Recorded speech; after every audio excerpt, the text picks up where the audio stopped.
Do you know it? Do you know it? Oh yeah, oh yeah. We the chosen people, you say no way. Your enemies been teaching you the wrong way. Do you know it? Do you know it? Oh yeah. Do you know your history? Yeah. Do you know it? Do you know it? Oh yeah. Do you know your history? Yeah. Do you know it? Do you know it? Oh yeah. Do you know it? Tell me, do you know it? Do you know it? Tell me, do you know it? Do you know it? Tell me, do you know it? Do you know it? Tell me, do you know it? Do you know it? Tell me, do you know it? Do you know it? Tell me, do you know it? Do you know it? Tell me, do you know it? Do you know it? Tell me, do you know it? History. Now we going back. He done on my back for sure. When I let the truth go, we gon' let them know. My people on my back for sure. I hold them down for the road. The Lord Almighty made me. Laws I got, they changed me. We can see the truth now. Got them looking crazy. Man, I'm always searching for the road to the way back. We don't know our fathers going way back. Do you know it? Do you know it? Oh yeah. We the chosen people, you say no way. Your enemies been teaching you the wrong way. Do you know it? Do you know it? Oh yeah. Do you know your history? Yeah. Do you know it? Do you know it? Oh yeah. Do you know your history?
Hey, welcome back, y'all. For tuning in. You are now tuned into Our Hidden History radio show.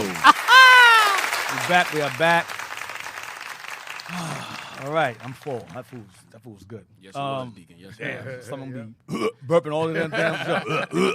Anyway, we're back. With another episode. We are now dealing with the Hasmoneans. We are dealing with the Hasmonean family. We're dealing with that now.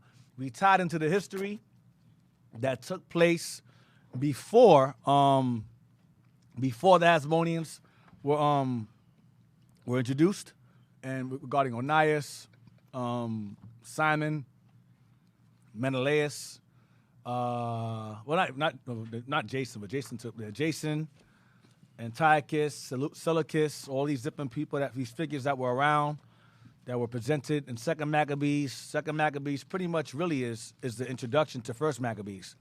All right, so let's just get into it. Let's go to First Maccabees chapter 2, and we're going to read First Maccabees chapter 2, verse 1 to all the way down. All the way down, we're going to stop at verse 42. All right, let's just get into it. The book of First Maccabees, chapter 2, verse 1. In those days arose Mattathias, the son of John, the son of Simeon, a priest of the sons of Joarib. Hold on a second. Bro. I know. I'm trying really hard. Abadar got a reader today, right? Abadar's a reader? Hold up. I guess so. Yes, sir. Oh, okay. Yo, it was a joke. Oh, snap. What are you guys doing over there? What up, man? Can I read that? Yo. I'm just trying to understand what's happening. Yo. That's a setup, bro. Oh, What's wow. the All right, let's what is- restart, D. What is the dynamic for today? Yeah, let's restart, D. I don't know what just happened. Over there. Damn. All right, let's regroup. Let's regroup. Yes, sir. All right, let's start this again. Abadar, I'm trying, man. I'm trying really hard, man. Forgive me. I'm trying to be a better person, man. Y'all doing too much right now, Yo, D, man. man, it was a joke. They took it to heart. Wow. Okay.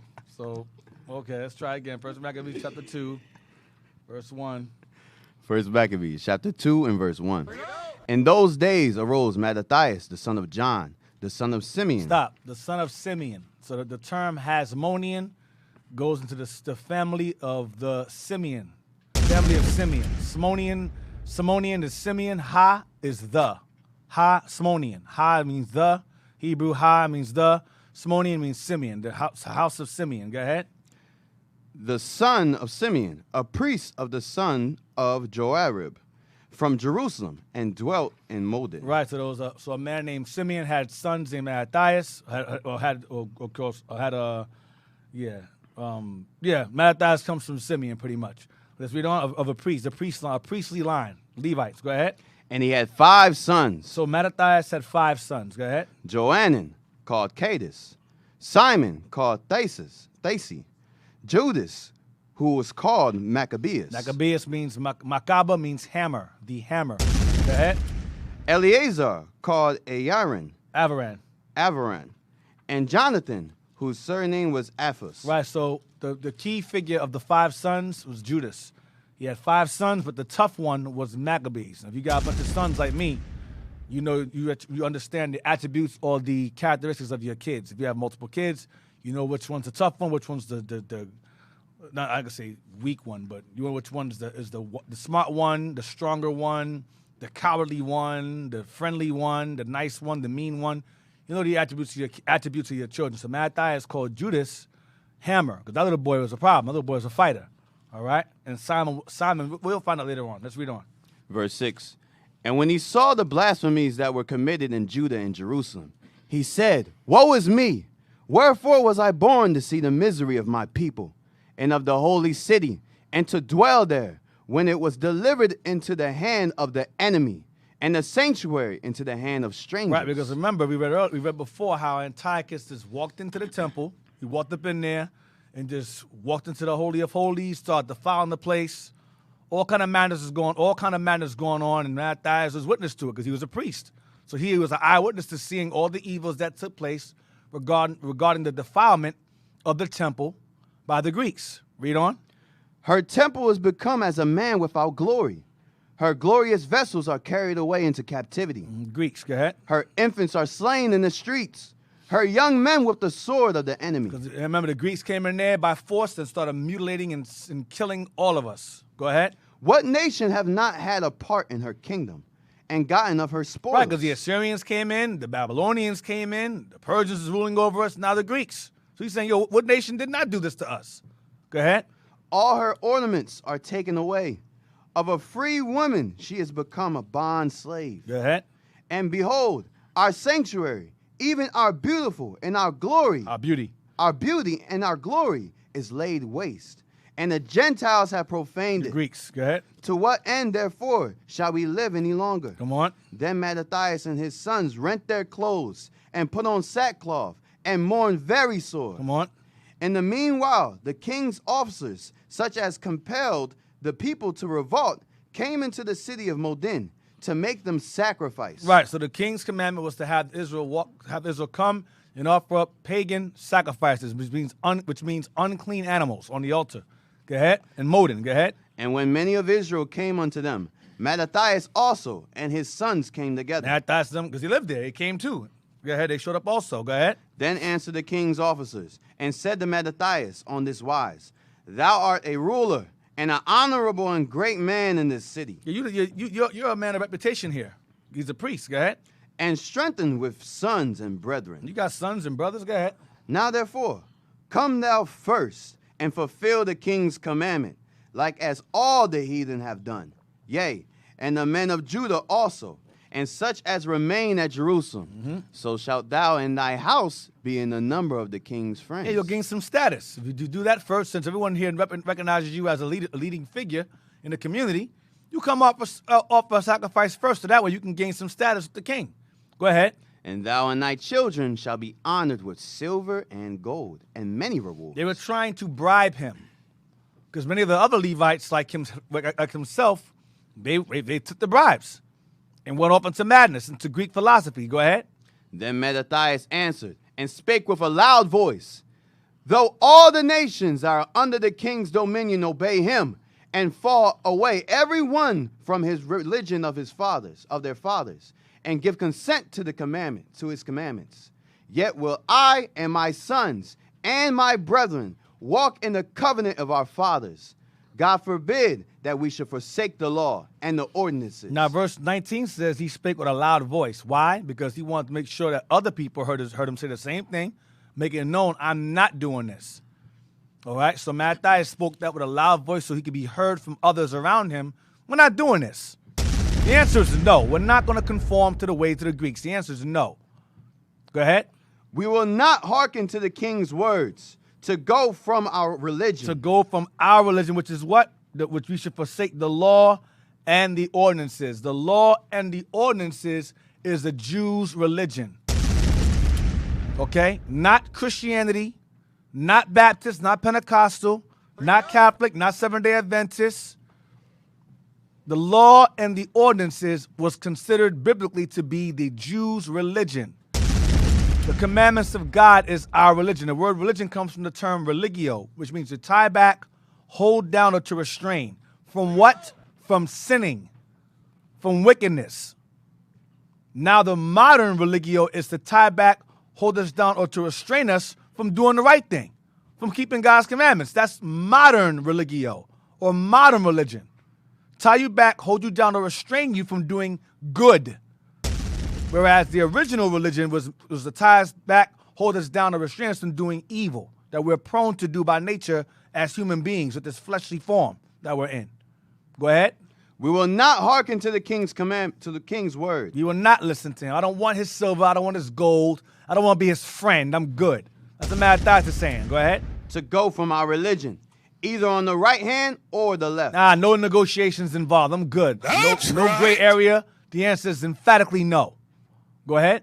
Now when he had left speaking these words, there came one of the Jews in the sight of all to sacrifice on the altar. Here we go. So you have that one nigga that shows up, Negro that shows up after Mattathias made this huge, loud-voiced proclamation. We will not do that. We will not forsake the law of our forefathers. We will keep the commandments of God. We will not obey the king's orders. Here come this Negro up with a pork chop or a piece of pig, whatever, to offer up sacrifice in front of everybody. Go ahead. In the sight of all to sacrifice on the altar, which was at Modin, according to the king's commandment. Come on. Which thing, when Mattathias saw, he was inflamed with zeal, and his reins trembled. He got angry. He said, this nigga, man. This dude right here, man. He's furious now. After he made that that bold proclamation of standing faithful and steadfast in God's laws and commandments and beliefs, you're going to come behind me with this? Go ahead. Neither could he forbear to shew his anger, according to judgment. He tried to maintain it. He tried to stay calm, try to stay collected. He's like, I can't take it. Go ahead. Wherefore he ran and slew him upon the altar. He rightfully killed that dude. He killed this black dude. He killed his own brother. He couldn't take it. This guy's wicked as hell. Killed him. Go ahead. Also the king's commissioner, who compelled men to sacrifice. Killed that dude. He killed at that time. And that altar he pulled down. He pulled the altar down. Go ahead. Thus dealt he zealously for the law of God, like as Phinehas did unto Zambri, the son of Salem. Now, it was reflecting back on a time in which Phinehas, when there was a plague going around, it was a plague, and people are dropping dead like flies. And in the midst of everybody dropping dead from this plague, from all the evil they were doing, here comes this Simeonite dude walking up in a camp with a Midianite woman, to take her in his tent and get it popping, to smash. And Phineas is watching this dude. He's in the midst of seeing people dropping dead in front of him. He got a heathen hoe in his hands, walking her towards the tent and starts smashing. Phineas sees that. He's like, this dude takes a spear, walks in the tent. He on top of her, she on top of him, whatever. He stabbed through both of them at the same time, through both their bellies. Shish kebab both of them. Damn human shish kebab, blah, stabbed them both at the same damn time. And that was it. And because of that, the Lord said, I like this guy. I like Phineas. That's a good brother right there. Go ahead. Verse 27. And Mattathias cried throughout the city with a loud voice. So after he killed this dude and killed the commissioner, he spoke with a loud voice again. Saying what? Right. Saying, whosoever is zealous of the law and maintaineth the covenant, let him follow me. Let's go. What I just did just now was going to cost me my life. He's official at this point. Mattathias and his sons are officially fugitives of law. So he said, listen, man, what I just did will cost you my life. Who else who's coming with me? You know, see me with Jerry Maguire? Who's coming with me? Who's coming with me? Right. Let's get out of it. Let's do our own thing. Go ahead. So he and his sons fled into the mountains and left all that ever they had in the city. Left all his belongings, their home, took his wife and sons, and they dipped. Go ahead. Then many that sought after justice and judgment went down into the wilderness to dwell there. Go ahead. Both they and their children and their wives and their cattle, because afflictions increased sore upon them. Because the Greeks start to push further and further to make us go against our laws and follow them. Go ahead. Now, when it was told the king's servants and the host that was at Jerusalem and the city of David, that certain men who had broken the king's commandment were gone down into the secret places in the wilderness. So the king had gotten word that there were certain Jews that did not go with Mattathias, that they went and hid in the cave somewhere to avoid keeping his commandments. Go ahead. They pursued after them a great number, and having overtaken them, they camped against them and made war against them on the Sabbath day. They made war against us on the Sabbath day. Go ahead. And they said unto them, let that which ye have done hitherto suffice. Come forth and do according to the commandment of the king, and ye shall live. Come out of that cave, do as you're told, and you get to live. Go ahead. But they said, we will not come forth, neither will we do the king's commandment, to profane the Sabbath day. You will not profane the Lord's Sabbath day. To you. Go ahead. So then they gave them to the battle with all speed. Greeks came in there and began to slaughter us. Because on the Sabbath day, Israel had an ordinance where it was a day of rest. No fighting, none of that. So we basically allowed them to, on the Sabbath day, we were vulnerable. Okay? So the heathen knew that by observation, the Israelites refused to fight at all, anything or anyone or each other on the Sabbath day. It's a day of rest. No fighting, none of that. No fighting, that's breaking the laws. That was their thought process. So the Greeks said, listen, we're going to attack these guys on the Sabbath day, where they can't fight us back. Go ahead. Howbeit, they answered them not, neither cast they a stone at them, nor stumped the places, stopped the places where they lay hid. Go ahead. They didn't hide themselves or cover the tracks. Go ahead. But said, let us die all in our innocence. If you're gonna kill us, we're gonna die innocent. Because we're not gonna fight back. You're gonna kill us. You're gonna kill us in cold blood now at this point. Because they're not fighting you back. Remember, these are men, women, and children. These are families they're killing. Go ahead. Heaven and earth shall testify for us that ye put us to death wrongfully. Go ahead. So they rose up against them in battle on the Sabbath, and they slew them with their wives and children and their cattle, and to the number of 1,000 people. They killed 1,000 of us. Now we're going to revisit this again in 2 Maccabees, but keep this in mind. So they murder us on the Sabbath day, 1,000 of us, men, women, and children, and their cattle. Go ahead. Now when Mattathias and his friends understood here too, they mourned for them right sore. Mattathias was crying over that. He probably knew them. He was hurting. Go ahead. And one of them said to another, if we all do as our brethren have done, and fight not for our lives and laws against the heathen, they will now quickly root us out of the earth. If we decide to go out like them on the Sabbath day, they'll kill us all. Go ahead. Because remember, the tactic is, if we come against them on the Sabbath day, they can't fight us back according to their law. So we can just kill them. So they're saying, yo, man, if we follow their example, they'll kill us too. They can kill all of us off only by doing what? Attacking us on what? Sabbath days. Go ahead. At that time, therefore, they decreed, saying, whosoever shall come to make battle with us on the Sabbath day, we will fight against They him. say, you know what? Scratch that. From now on, if anyone comes to mess with us on the Sabbath day, we're going to fight back. We're going to defend ourselves. Go ahead. Neither will we die all, as our brethren that were murdered in the secret places. Come on. Then came there unto him a company of Assyrians. Of what? Of Assyrians. Of what? Assyrians. Assyrians. That's where the term Hasidic comes from. Hasidic Jews. Hasidic, the term Hasidic comes from the word Assyrian. Hasidic means the Assyrians. Hasidians. The Assyrians. All right? Those are followers of Matthias, of those who revolted against the Greek law and to maintain Jewish law. So those of you who maintain the laws of God and commandments of God, you be deemed an Assyrian. So those who followed Matthias were called Assyrians because they were upholders of God's laws. So you can take the word Assyrian and replace it with the word Judaizer. Same thing. Hasidian, Judaizer, commandment keeper, law keeper, same thing. That's what it means.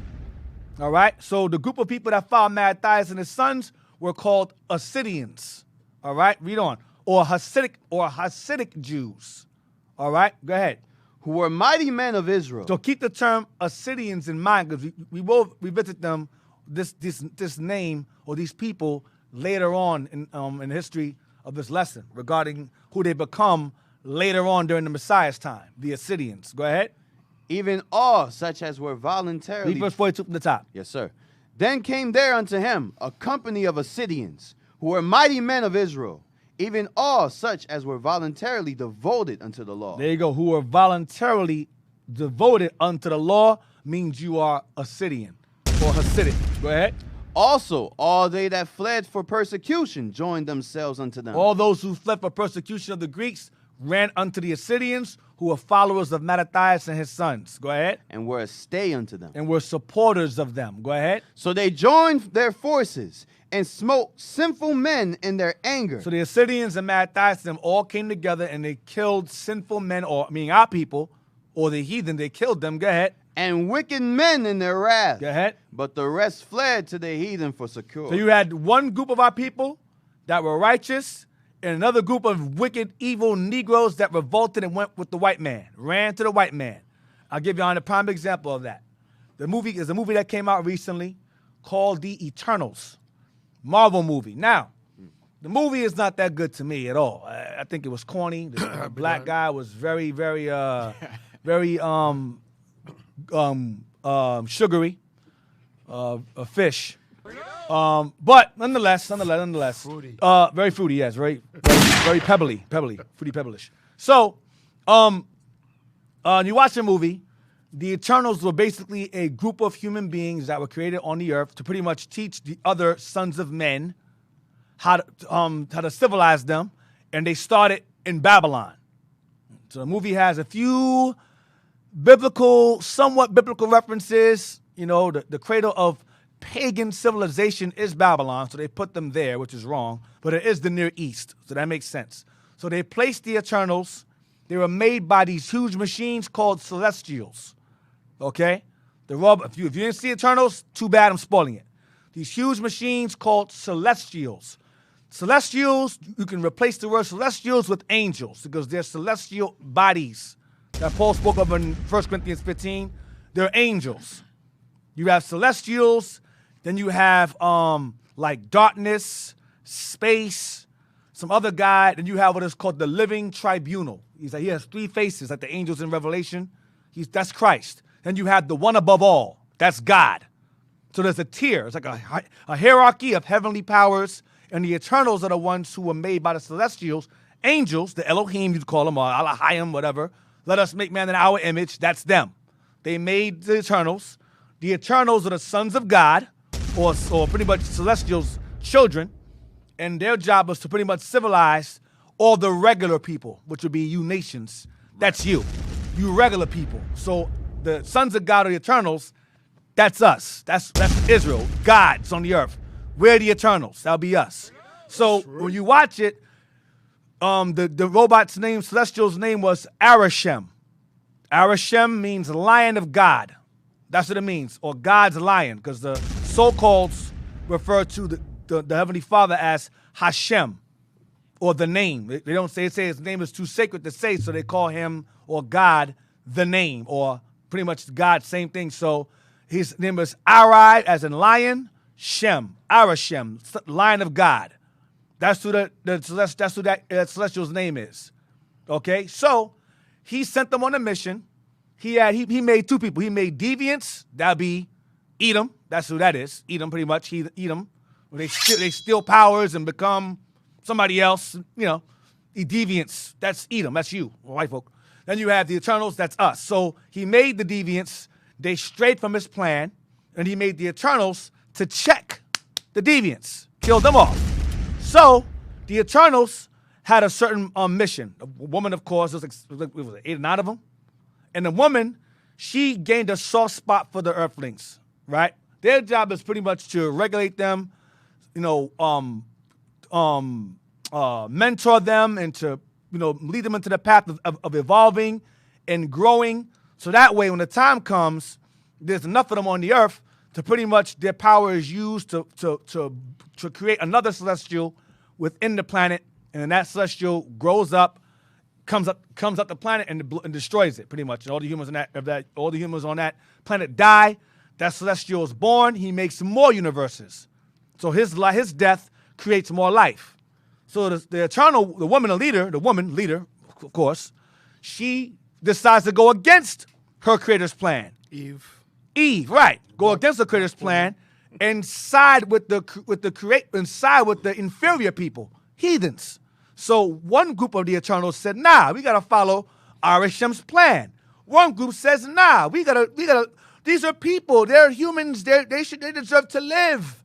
The hell with what Arashem says. So the good guys are those who rebel against the God that made them, and the bad guys are the good guys are the ones who rebel, and the bad guys are the ones who say, nah, we gotta do what he says.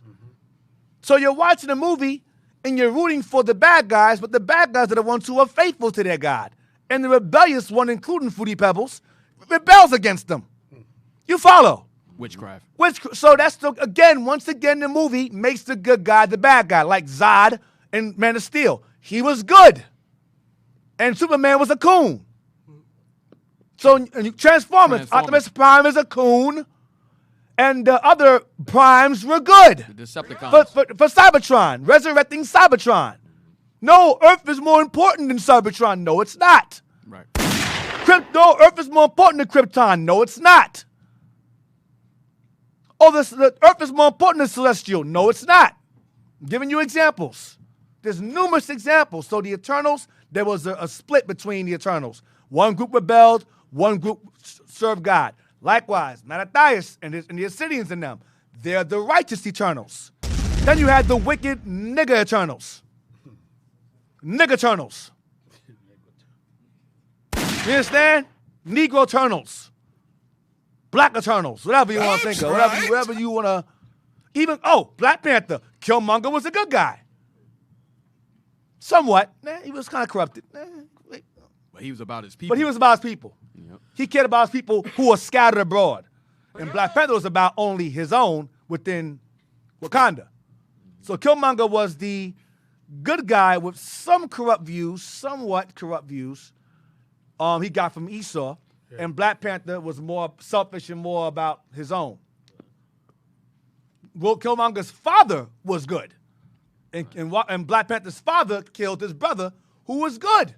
He said, listen, man, remember, you watch a movie, I'm sidebarring, when you watch a movie Black Panther, Killmonger's father was sent out to spy out the land to see how people's condition or whatever. He's like, they killed the leaders, they're flooding it with drugs, we're suffering out here. So he went and he tried to get some vibranium to smuggle it out of Wakanda to give us some weapons to fight against the white man amongst us in the diaspora. Right. The father said, listen, the father came, it's not our business. He goes, listen, these are our people too. So when you watch the movie, Watch with newer eyes. The villain, not the villain, but the antagonist really is Black Panther. In a way. I mean, you got to kind of, you watch it from a certain perspective, but the villain's ideals were really for his people. That's deemed evil. Right. You understand? Just so to speak. So, Sorry.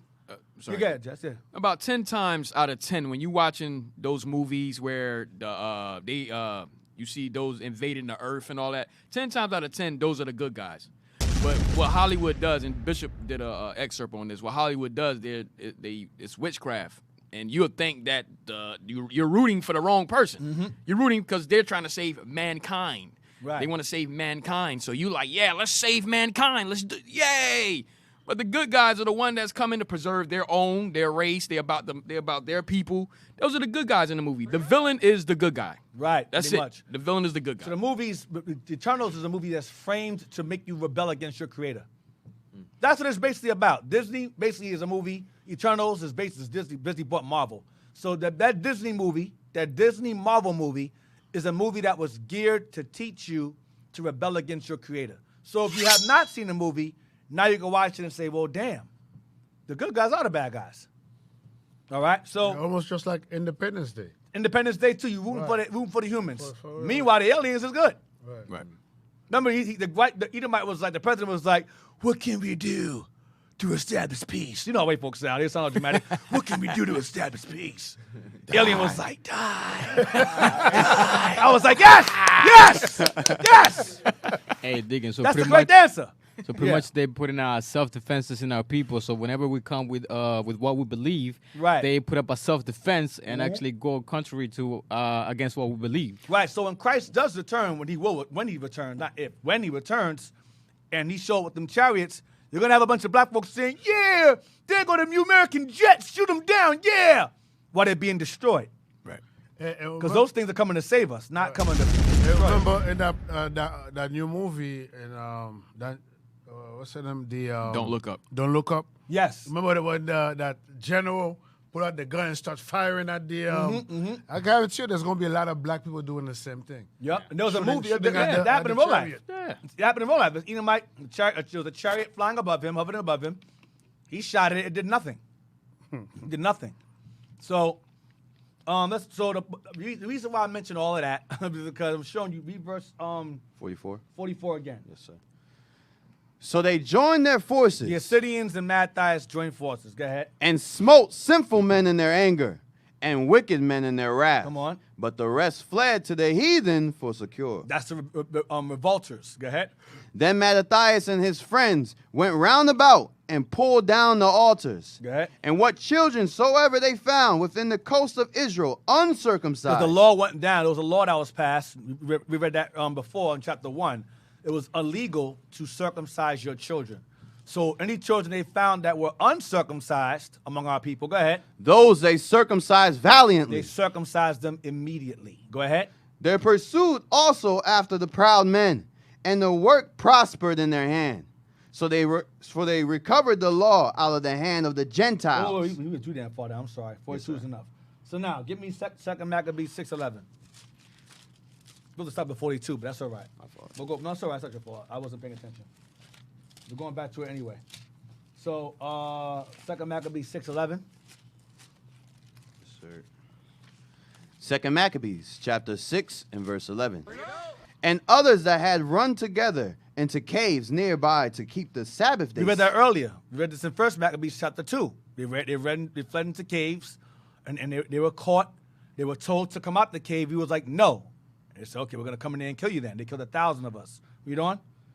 To keep the Sabbath day secretly, being discovered to Philip, Philip was one of Antiochus's generals, you could say. Go ahead. were all burnt together. They set us on fire. So it was a witch hunt. You know what that reminds me of? That reminds me of this Mike, this fellow. That reminds me of the Spanish Inquisition. The Spanish Inquisition, where they set us on fire. They burn us alive for keeping God's laws. Go ahead. Because they made a conscience to help themselves for the honor of the most sacred day. They made a conscience to help themselves for the honor of the most sacred day, the Sabbath day. All right? So now, go back. First Maccabees 2. First Maccabees chapter 2 and verse 48. So they recovered the law out of the hand of the Gentiles and out of the hand of kings. Neither suffered they the sinner to triumph. Now when the time drew near that Mattathias should die, he said unto his sons, Now have pride and rebuke gotten strength, and the time of destruction and the wrath. Wait, read verse 48 again? I'm sorry. Yes, sir. Verse 48. So they recovered the law out of the hand of the Gentiles. Because the heathens, the Greeks, they stole our Bibles. They did the same thing in Christianity. They stole our Bibles. Stole our Bibles. Go ahead. And out of the hand of kings. Neither suffered they the sinner to triumph. Go ahead. Now when the time drew near that Mattathias should die, So Mattathias has got, I guess he's about to die now. Go ahead. He got sick or whatever. he said unto his sons, Now have pride and rebuke gotten strength, and the time of destruction and the wrath of indignation. Go ahead. Now therefore, my sons, be ye zealous for the law, and give your lives for the covenant of your fathers. Go ahead. Call to remembrance what acts our fathers did in their time. Go ahead. So shall ye receive great honor and an everlasting name. Come on. Was not Abraham found faithful in temptation, and it was imputed unto him for righteousness? Right. Abraham was found faithful. How? Because what? What happened? He was told to offer up his son Isaac as a sacrifice, and he listened. Go ahead. Joseph, in the time of his distress, kept the commandment and was made Lord of Egypt. That's right. Go ahead. Phineas, our father, in being zealous and fervent, obtained the covenant of an everlasting So priesthood. they descend from Phineas. This family came from Phineas, our father. Go ahead. Jesus, for fulfilling the word, was made a judge in Israel. That's Joshua. Go ahead in Greek. Go ahead. Caleb, for bearing witness before the congregation, received the heritage of the land. Tribe of Judah. Go ahead. David, for being merciful, possessed the throne of an everlasting kingdom. King David. Elias, for being zealous and fervent for the law, was taken up into heaven. To heaven. Elijah. Go ahead. Ananias, Azarias, and Mishael, Hananiah, Azariah, and Mishael. Go ahead. by believing, were saved out of the flame. The fiery furnace. Daniel, for his innocency, was delivered from the mouth of lions. The den of lions. Daniel. Go ahead. And thus consider ye throughout all ages that none that put their trust in him shall be overcome. Come on. Fear not then the words of a sinful man, for his glory shall be dung and worms. Come That's on. right. Don't feel. Hold on. Read that verse again. That's bad. Fear not then the words of a sinful man. So he said, don't fear the words of a sinful man, whether it's slander, propaganda. That was in Deacon Malachi's class just last night about them lying against us, passing laws against us subtly. All right? They're passing all these laws to make. Yeah, they passed the law. They're trying to pass the law, I think, in Florida, where you can't speak any words against a person that can offend them based upon the history of their race. What the hell is it? What kind of shit is that? Yeah, right. That's madness. Oh, you can't talk about how my grandmother owned your grandfather. right. What? Why? You can't. I showed you. You can't make this up. Say something. Somebody speak something. It goes back to that critical Let me race. show it to you. The critical race theory. It all ties together. Right. So because with critical race theory, the whole point is they trying to outlaw that, because what's going to happen is when we bring up slavery or whatever, it's going to make the white man feel bad. It's going to make them feel bad for what they did to us. So they trying to outlaw it so we don't speak. They consider us speaking down on them. All right. So that's why they don't want that in the schools or anything like that.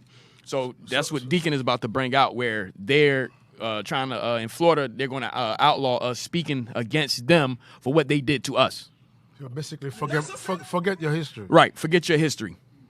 And from what I remember, that law already got passed. They're not trying to. I think they already passed it. Right. They're not trying to. I think they're putting it in effect right now. Yo, go to Micah 2:1. Yes, sir. That's already. This is what it is. It's like, yo, we stole everything from you. Don't say nothing. Because you're gonna offend my ancestors. Forget about your history. Forget what we did to you. Read that. The book of Micah, chapter 2 and verse 1. Mm-hmm. Woe to them that devise iniquity and work evil upon their beds. See that? This is not something that just come up with. This is something that they meditate on, meaning that they sleep in their bed like, how are we going to try to stop the Israelites? How? Because what we're saying, we're showing the proof like in Deuteronomy 28, what they did to our ancestors. So how are we going to stop that? Like we're gonna devise evil on our bed. We don't. When the morning is light, they practice it. So what? Because what? They have the power. Because they have legislation. They control the Supreme Court. They control everything. So then they're going to pass laws because what can we do? We can't do nothing. Our leaders, so-called black leaders that's in the government, got no power. They're not fighting for us. We don't. Because it's in the power of their hand. Right, because they can pass those laws. Who's going to stop them? We can't stop them.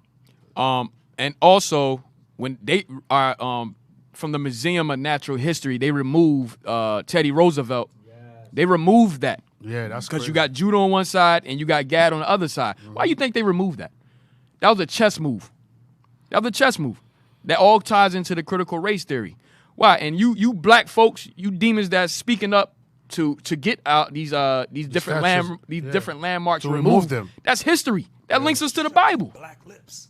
It links us to the Bible. So we need those things. So what are you going to show your children now? And guess who's been revealed that thing? The Israelites. Because I remember Bishop and both Bishop Yahushua and Bishop Netanyahu, right? They always go into that. And that's one of Bishop Yahushua's favorite. And whenever you bring that scripture, you always bring, what's that? Ecclesiastes? Ecclesiastes. Read get that. Get that. Get that picture too. This scripture right here is the exact image of this scripture. That statue is the exact express image of this scripture. Mm-hmm.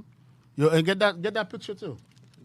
They might not have it. We have to pull They it. gotta have it. Huh? No, it's up. You It's find up it. there. It's still there. I have one. I have a good one. Just Google it up. I got one on my damn phone. I took a picture. I took a picture in front of it.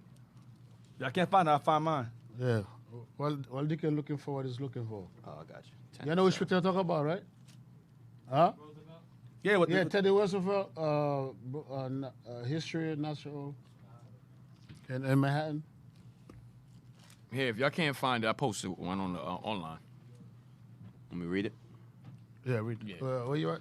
Ecclesiastes chapter 10 and verse 7. Hold on. Yeah. Ecclesiastes chapter 10 and verse 7. I have seen servants upon horses and princes walking as servants upon the earth.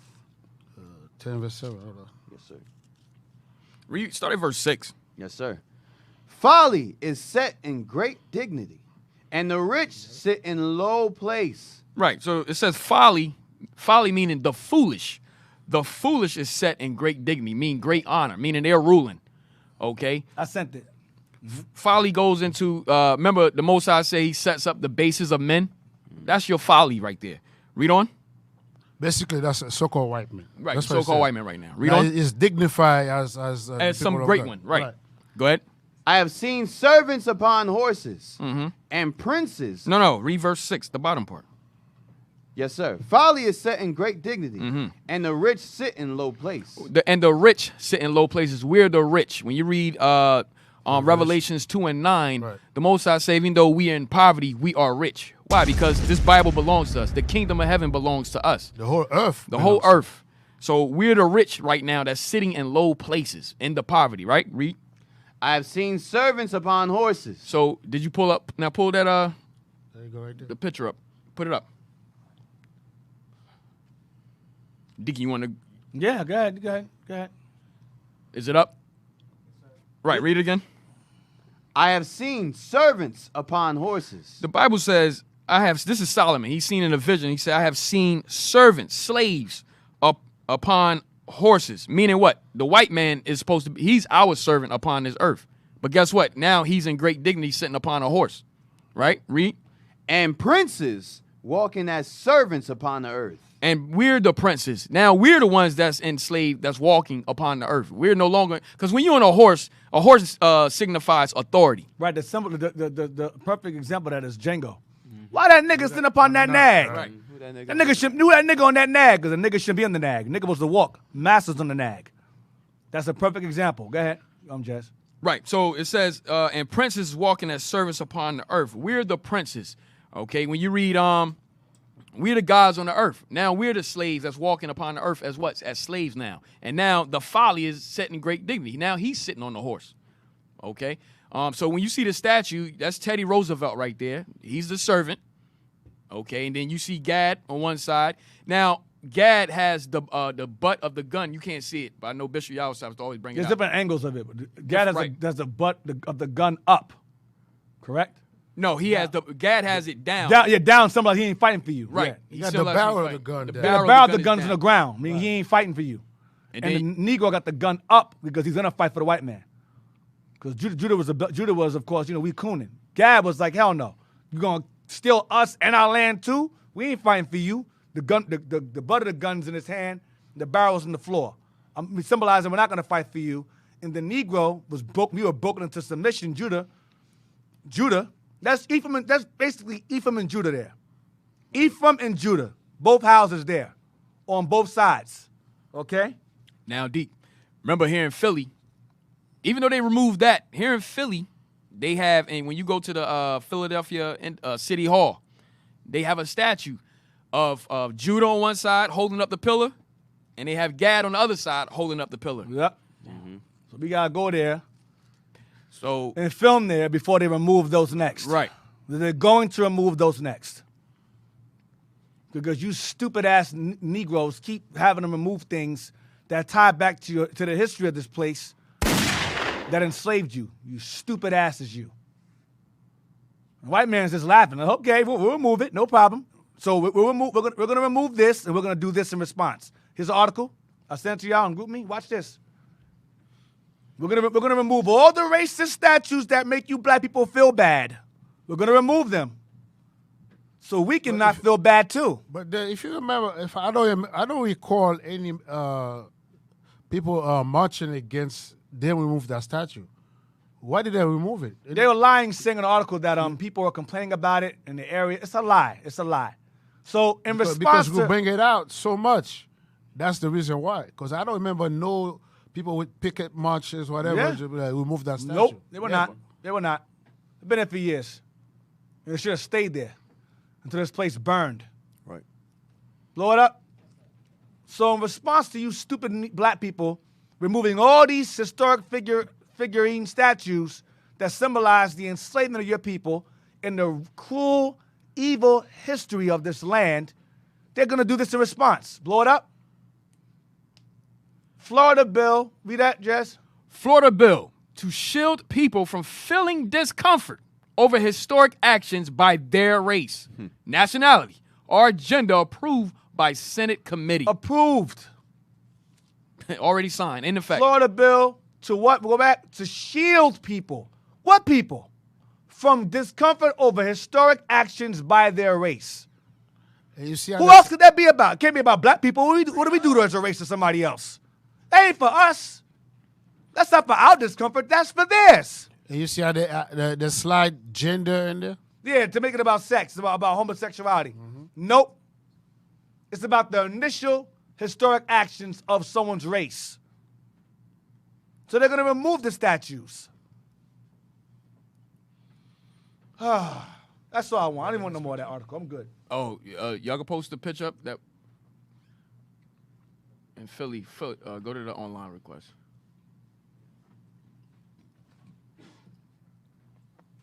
Online request, real quick.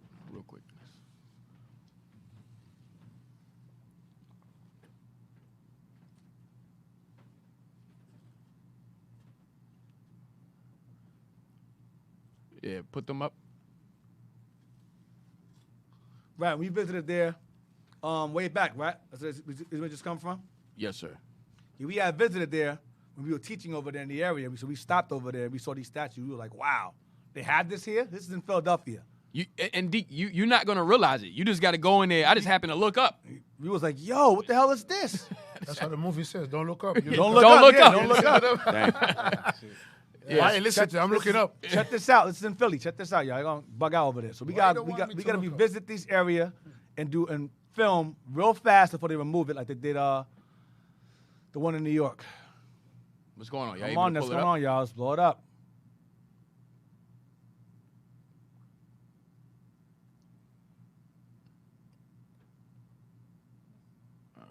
Okay. It's not letting you blow it up? There you go. Damn. All right, cool. That's fine. All right. And side by side. Side by side it. So you look at this, you see a pillar, because black folks are the ones who built this country on their blood, sweat, and tears on their backs. So that represents what this country was built upon. Basically holding this country. Holding this country up, pretty much. From back then, slave labor, to stupid buying habits of Negroes today. Your consumerism. Your stupidity today being the hugest consumers. 1.5 billion of y'all. 1.5 trillion dollars, I believe, right? 1.5 trillion dollars. I think it's and black more spending? with black and Hispanic. It's If you more. can combine the two, it's about 1.7 Hispanic. So that's about 2.7 trillion dollars spending power. 3 point something trillion. And I also have it was an article about the 15 landmarks that was built on the backs of slaves. All right, White House is one. The Capitol was one. A lot of these universities, Tar Heel, the UNC was built by us. South Carolina, USC, that was built by us. 15 landmarks, man. Mm-hmm. Put it up. So you're gonna see side by side here. This is a real history lesson for y'all. Y'all ain't gonna learn this in school. We are your damn school. That's right. We are your teachers. All right, so there. Right. So you see here the pillar, the Judite, the black, the so-called Negro holding the pillar up right here, because it's all around. They're all on one pillar. It's not two separate statues on pillars. It's one. So on one side of the pillar, you got a Negro holding it up. Then on the other, and you walk around the other side, you see the feathers on his head? The Native American holding the other side. I'm just showing they know who built the land. That's right. So they're going to remove this next. They're going to remove these next. And that's a representation of Jeremiah 50:33. Let's get that, please. For every image and statue, we have Bible scripture to back it up. That's right. You got the Judite and the Gad of the Northern Kingdom. You don't see a black man, a white man doing that. Ain't no shirtless white man hold up a statue like that next to a black man. No, ain't no Irish. Oh, the Irish did that. No. There's no Irish man with a shirt off beside a Negro holding up a damn pillar. Or a Hawaiian, or a Japanese man, or a Chinese man doing that. They didn't build this land. Those two did. So they're the same people. Read this. Why y'all took the picture down? What's going on? Keep it up. Keep the picture up.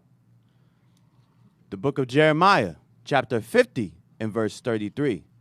Thus saith the Lord of hosts, the children of Israel and the children of Judah. The children of Israel, meaning the Native American, and the children of who?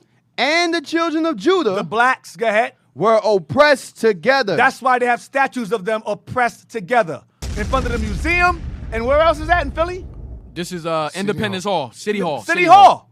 Philadelphia's City Hall. They know who they have as captives here. No, the Native Americans are Asian. Yo, shut up, man. Right. You don't know anything. You better shut your white mouth. And black mouth, too. Put that one also. Shut your black lips. Yeah, those two. Shut those two. Right. All praises. Shut them all. Shut them all. Shut all the lips. So both kingdoms were oppressed together, and they have statues to back it up. That's right. I have an old article on Wall Street where it says blacks and Native Americans were sold on the auction blocks on Wall Street. That article is gone. But guess what I did? You know what I did? I printed it out. I still have it. I don't have it on me now, but I'll bring it out next week. Dang. Hey, Deke, we also built the Wall Street. And they built Wall Street. Yeah. That's right. In fact, I taught there years ago. Yeah, right. In front of the George Washington statue. I was teaching up there. And it felt weird just being there. It feels weird. Because the docks are right there where they dropped us off at. Where they dropped us off.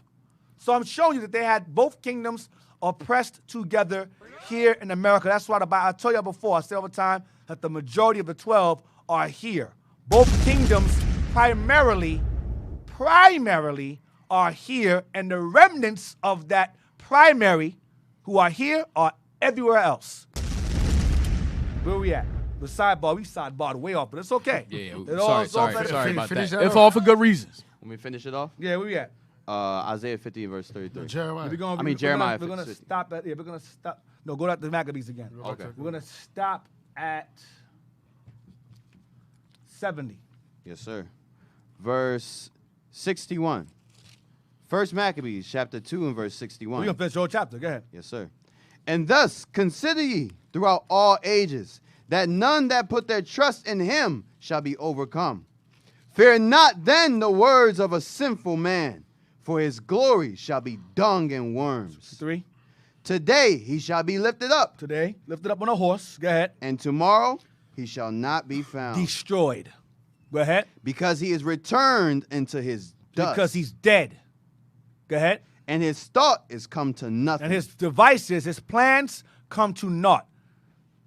Wherefore, Okay, his variants he makes, his viruses he makes, poisoning our water, poisoning our minds, poisoning our children, poisoning our ears, our eyes with his media, all that will come to naught when he's eradicated off the earth. right, When he's no longer on that nag anymore. right.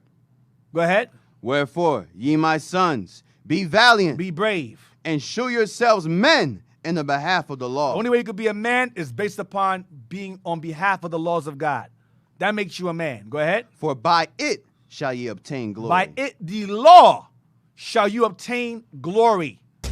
There's no other way. You only get glory through the laws of God. There's no glory through faith. Right. Faith only.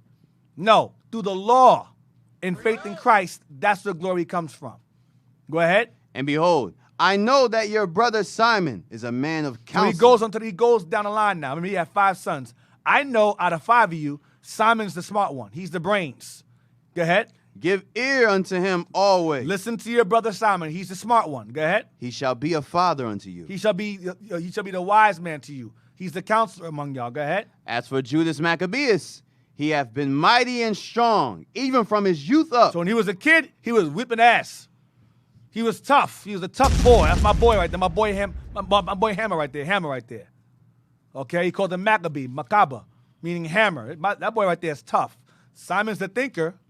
He's the strategist, and that one's is the weapon. So those two together, woo!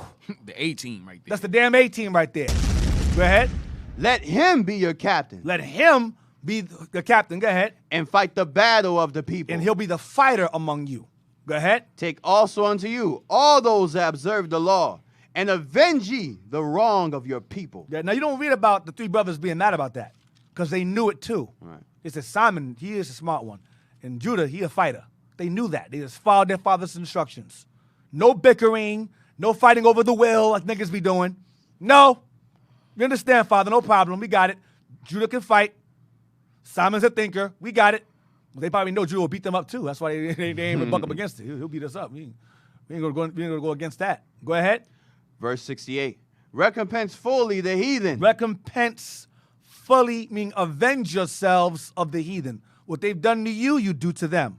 Go ahead. And take heed to the commandments of the law. Go ahead. So he blessed him and was gathered to his fathers. Go ahead. And he died in 146 year, and his sons buried him in the sepulchres of his fathers at Modin.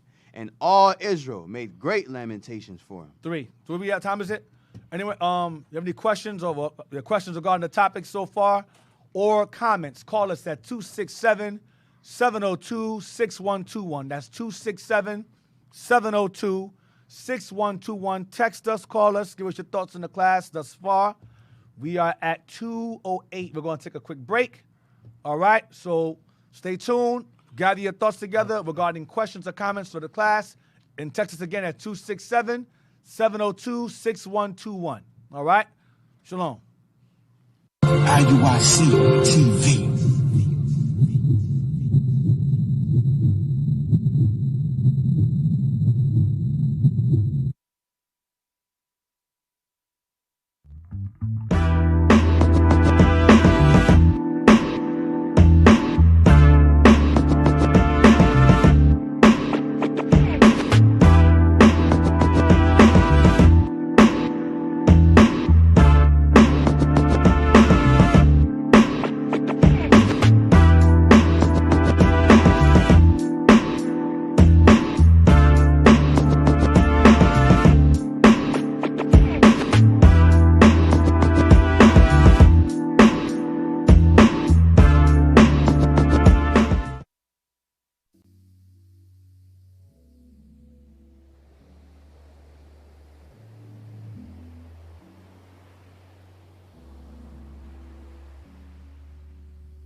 sinking, sinking, sinking in. Sinking deep into your understanding. Standing, standing, standing, yeah. Guiding me through your waves like the river's flowing. Keeping me afloat, but I'm my spirit drowning, drowning, drowning, drowning, yeah. The waves that spiritual growth in me. Meditating like the sunset, rising my soul to you, to you, to you, to you. Blowing through all the darkness, just like the moonlight shining, shining, shining, shining. Just let your waves wash me through your word. Let the line where the water meets the sand guide me, yeah. Breathe in, take a chance, just like land. When the waves hit the sand. See, I made a choice to renew my mind. No longer sinking in the sand. Your words are a lifeline. 'Cause I repented. No more tossing to and fro for me. So when the waves so you were reach high tide, I'm not confounded by thee. Your laws guide me through a light. They humble my spirit and wash away all my pride. Less of me and so much more of you. Cleansed by your water and wisdom, I know the tide that you're leading me to. As I walk, I can feel my toes sinking, sinking, sinking, sinking in. Sinking deep into your understanding. Standing, standing, standing, yeah. Guiding me through your waves like the river's flowing. Keeping me afloat, but I'm my spirit drowning, drowning, drowning, drowning, yeah. The waves that spiritual growth in me. Meditating like the sunset, rising my soul to you, to you, to you, to you. Blowing through all the darkness, just like the moonlight shining, shining, shining, shining. Just let your waves wash me through your word. Let the line where the water meets the sand guide me, yeah. Breathe in, take a chance, just like land.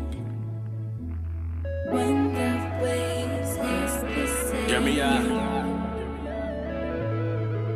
I got a dirty condition. Still got some stains on the dishes.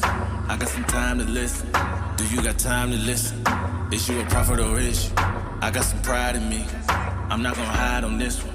I'm not qualified to fix me. My life's a tide of mystery. Tossed in the ocean waves. I wanna walk with God. I wanna sail away. I want my life to change. Wanna be MIA. Wanna know what God it is that you see. And this is look like me. When you know God. And when you know this is look like me. When you know God. Do we? Do we? When you know God. Your life is changing before the nations. Your life is changing before the faces. As I walk, I can feel my toes sinking, sinking, sinking, sinking in. Sinking deep into your understanding. Standing, standing, standing, yeah. Guiding me through your waves like the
given to the 12. Time for y'all to pull your head out the ass and wake up.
right, we're back. We're back on. We're back on from the break. Back from the break. All right. Go back to that article again. Then we're gonna answer your text. Go back to that article again. Remember I said to you before, it said the last article was race What it say? Race, nationality, or gender, right? Remember that article? We'll get the other one. Watch this. You sent them already? Yeah, they Watch this. accept it. Let's see what it's about. Airdropping. Is it up there? Y'all should have had this. There we go. Blow it up. Blow it up. Watch this. This is new to me. All right. Here we go. Florida bill bans white Americans from feeling discomfort about racism. See what it's for? That's what the bill is passed for.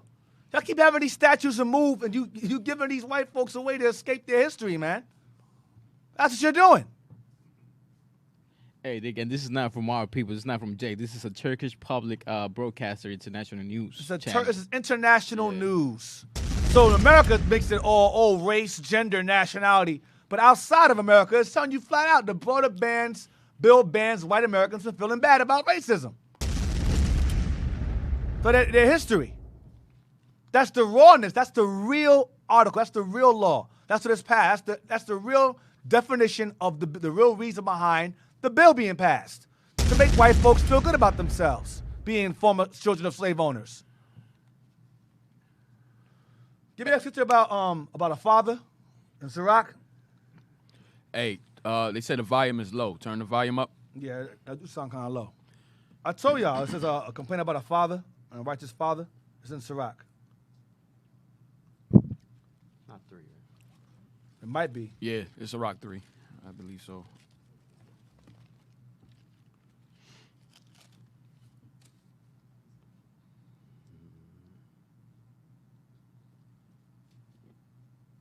Hold on.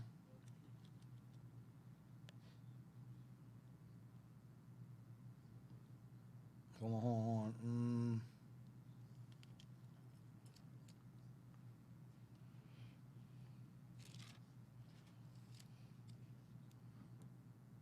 So the son will complain, something like that, about his father.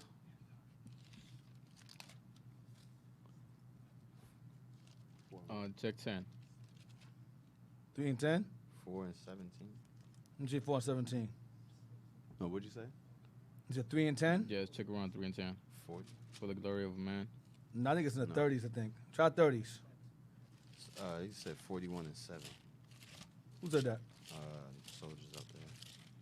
That's it. That's it? Yeah, read that one. Okay. Sirach chapter 41 and verse 7.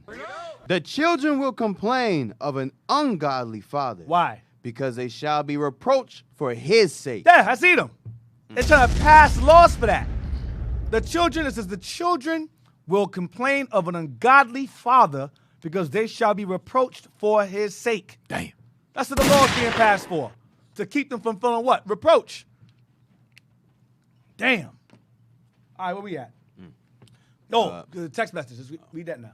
Yes, sir. Says, Shalom, Brother Shiloh from Arkansas camp. Is there any truth to the Asian population being assimilated with the Native Americans at all? Is there any proof to that theory? Yes, during the railroads. They built the railroads. The answer is yes. They did mingle with us at that point in time when they had blacks and Asians and Native Americans working on railroads. And also some of them migrated over into areas of like where it's cold. I think it was Alaska. Some of them migrated over there during that time too. There is some to that. And that's biblical also. Give me Jeremiah. Yes, about Ammon and Gad. Got you. And dig out the page too if you. Of what? The page? The Maccabees? No, the sculpture. Oh, you want to bring out the Maccabees? No, Let me know. Let me know. Yeah, we'll get to that. The book of Jeremiah, chapter 49 and verse 1. Yeah, read that. Concerning the Ammonites. Concerning who? The Ammonites. That'd be your Japanese. Go ahead. Thus saith the Lord, hath Israel no sons? Have Israel, because Israel has supposed to have sons, that land remains there. That land remains theirs. As long as Israel has sons, the land of theirs is passed from son to son. Go ahead. Hath he no heir? Yeah, we do. We had heirs. Go ahead. Why then doth their king inherit Gad? Why does Ammon inherit Gad's land? Because when Ammon came over here, they moved over here. They took some parts of Gad's land, like the cold areas. Go ahead. And his people dwell in his cities. And why do Ammonites dwell in Gad's cities? So when Northern Kingdom got conquered by the Assyrians and so forth, Ammon moved up in there. And whoever was left over of Ammon, of Gad, we mingled with Ammon at that time too. They came over here looking like some of them. All right? But you got to remember, some of y'all say, you're asking that question possibly because of their features. And I'm going to explain to you again. You have to remember, and I always stress this, Israel had 5 mothers. The nation of Israel consists of 5 mothers. Jacob had 2 women that were his own race and 2 that were not. We don't know how they looked, what they were. We don't know what they were. So Gad and them may have derived their features, or Northern Kingdom may have got their features derived from those 2 mothers. Likewise, Ephraim and Manasseh, that's Joseph's kids. They came out of an Egyptian woman. You understand? So 5 different mothers. We don't know how they look. They might have taken after their mothers. We don't know.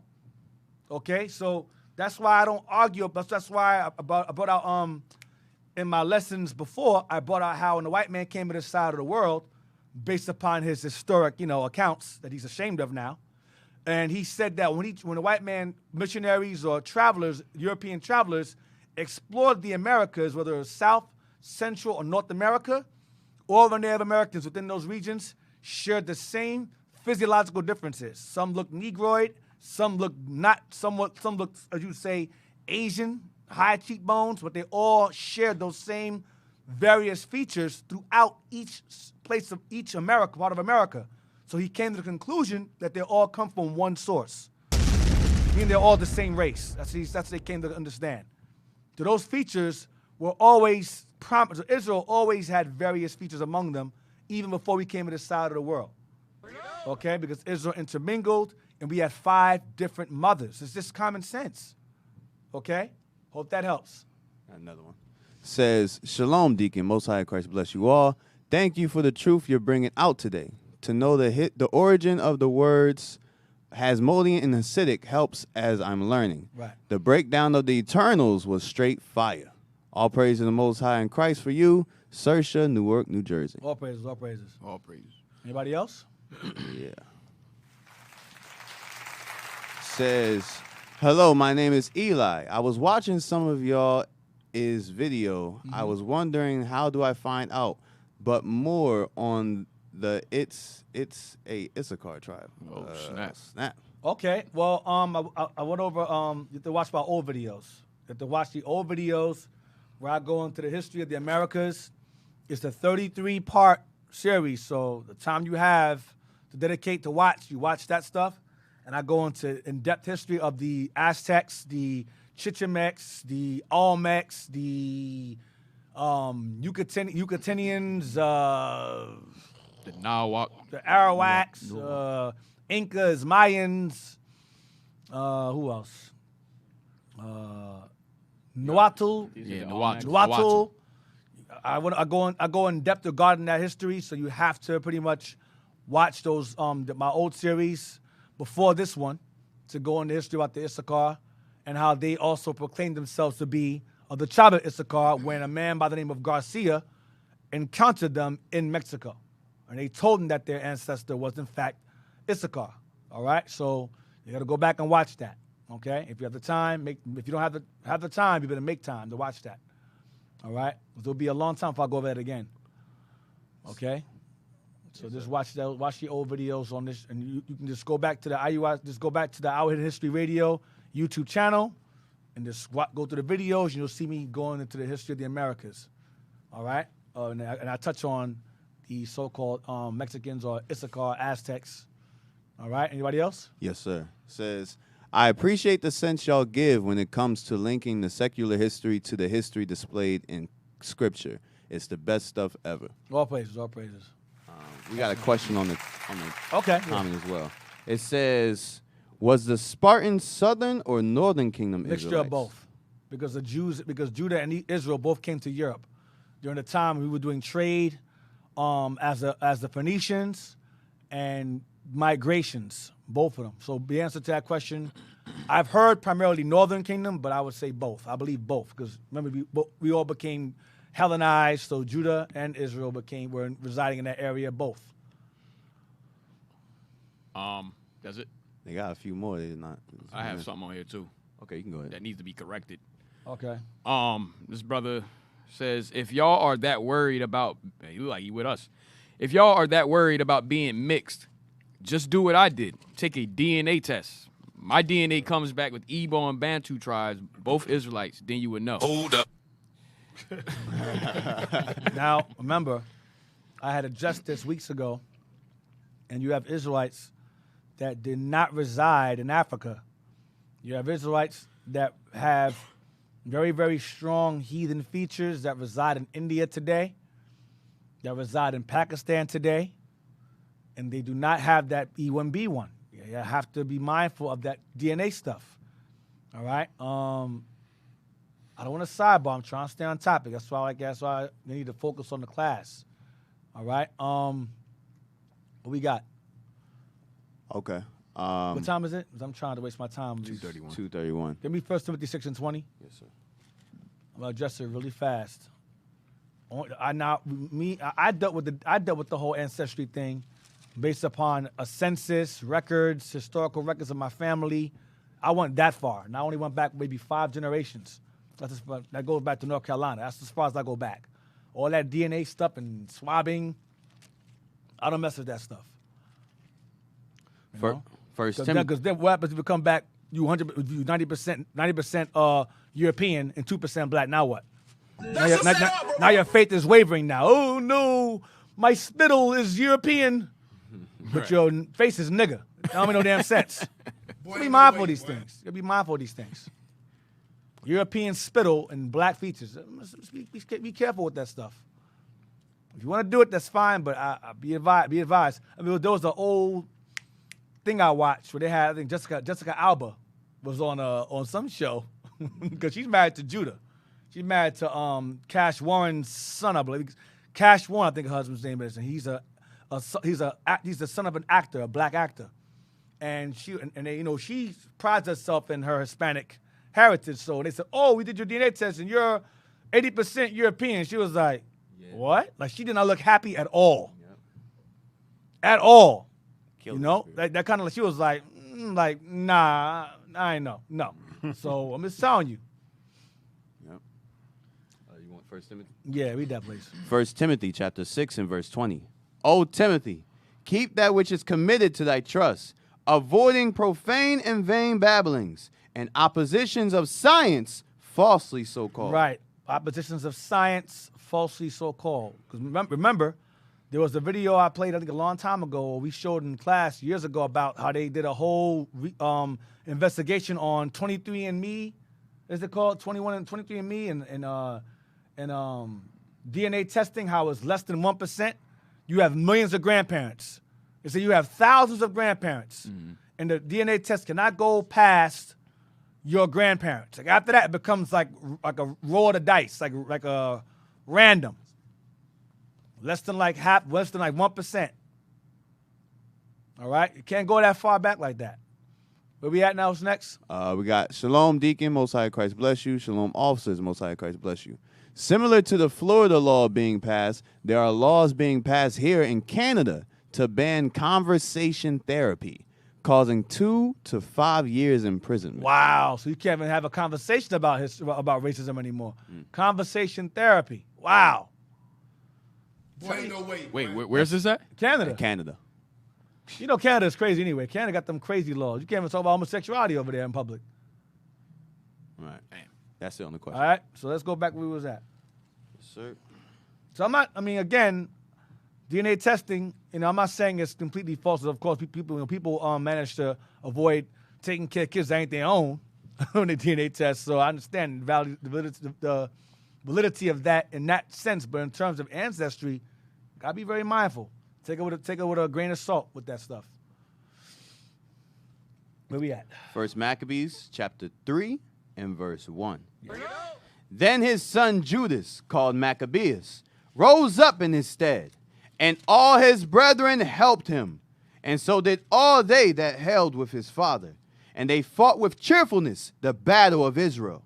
So he got his people great honor, and put on a breastplate as a giant, and girt his warlike harness about him, and made battles, protecting the host with his sword. And his axe, he was like a lion, and like a lion's whelp, roaring for his prey. Maccabees, he was a beast. He was a problem. Go ahead. For he pursued the wicked, and sought them out, and burnt up those that vex his people. Go ahead. Wherefore the wicked shrunk for fear of him, and all the workers of iniquity were troubled, because salvation prospered in his hand. Because he was winning battles. Go ahead. He grieved also many kings, and made Jacob glad with his axe, and his memorial is blessed forever. His memorial is blessed forever. Go on. Moreover, he went through the cities of Judah, destroying the ungodly out of them, and turning away wrath from Israel, so that he was renowned unto the uttermost parts of the earth, and he received unto him such as were ready to perish. Read verse 9 again. So that he was renowned unto the uttermost parts of the earth. So that he was renowned unto the utmost part of the earth. He was renowned unto the utmost part of the earth. Meaning the world, the old world, knew about this guy's fighting power, his fighting skills. Go ahead. And he received unto him such as were ready to perish. He gained more and more men, more and more army. Go ahead. Then Apollonius gathered the Gentiles together. Then who? Then Apollonius. Apollonius. Remember this guy, Apollonius. Gathered the Gentiles together, and a great host out of Samaria to fight against Israel. So Apollonius gathered a great host out of Samaria to fight against Israel. Apollonius. Keep that guy in mind. Apollonius. Now, read down. Read verse 11 and 12. Yes, sir. Which thing when Judas perceived, he went forth to meet him, and so he smote him. He killed Apollonius. Go ahead. And slew him. Many also fell down slain, but the rest fled. Wherefore Judas took their spoils, and Apollonius' sword. And Apollonius' sword. Also, and therewith he fought all his life long. So after he killed Apollonius, he said, I like this sword. I'm going to keep it. And he fought with that sword the rest of his days. Apollonius' sword. Now, give me that article, Jess. Regarding, it says that his fame was renowned to the utmost part. Not only was his fame renowned, but the men that fought with him, their fame went also. And his brothers. Check this out. This is from a book called what now? This is History of the Jews, Solomon Grazel. History of the Jews by Solomon Grazel. History of the Jews by Solomon Grazel. I just want that one page. Yeah. Bishop, you have this book. If you're watching, don't curse me out. You have it. You have this book. All right? History of the Jews by Solomon Grazel. For all of you who are listening and watching. If you don't, please don't go on the text on the chat talking about what book is it? But I just said it. History of the Jews by Solomon Grazel. History of the Jews by Solomon Grazel. Read this. The Jews of the diaspora. The Jews of the diaspora were by no means all wealthy. All Israel were not wealthy. All the Jews were not wealthy. Many of the so-called fake ones are today, but the real ones were not. Go ahead. Most of them were poor. Most of us, the real ones, were poor. Go ahead. Earning a meager livelihood from manual labor. Earning a what? Earning a meager livelihood from manual labor. We, the diaspora, worked 9 to 5s. 9 to 5s. Go ahead. Jewish beggars, but homeless, were to be seen on the streets of Rome and Alexandria. So we were seen the streets of Rome and Alexandria, Egypt. Poor. Go ahead. To earn a living, some Jews resorted to such peculiar occupations as interpreting dreams or telling fortunes. Witchcraft. Go ahead. There was a time when the Jews were famed for their fighting qualities and were hired as soldiers in various armies. So there was a time in which the Jews were famous for their fighting qualities and were hired as soldiers in various armies. That extends back as far as India. We gained status over there. The CDs gained status over there in Pakistan and India as warriors. Even in Persia with Zerubbabel. This extends centuries. But watch this part. Read on. This was true, especially for several centuries. See? For several centuries following what? Following the Maccabean Wars, when everyone knew how well Jews had fought. Why? Because this fame went to the utmost part of the earth.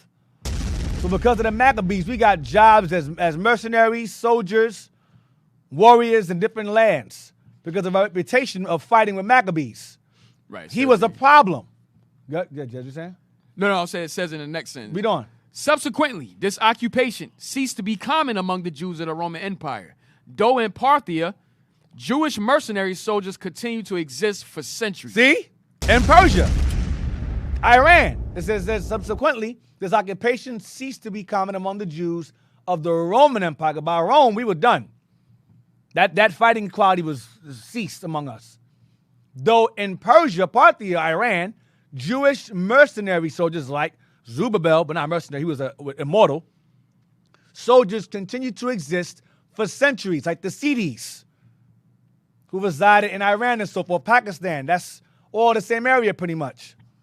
Okay? Like Yasuke. Right, Yasuke the Black Samurai is a prime example.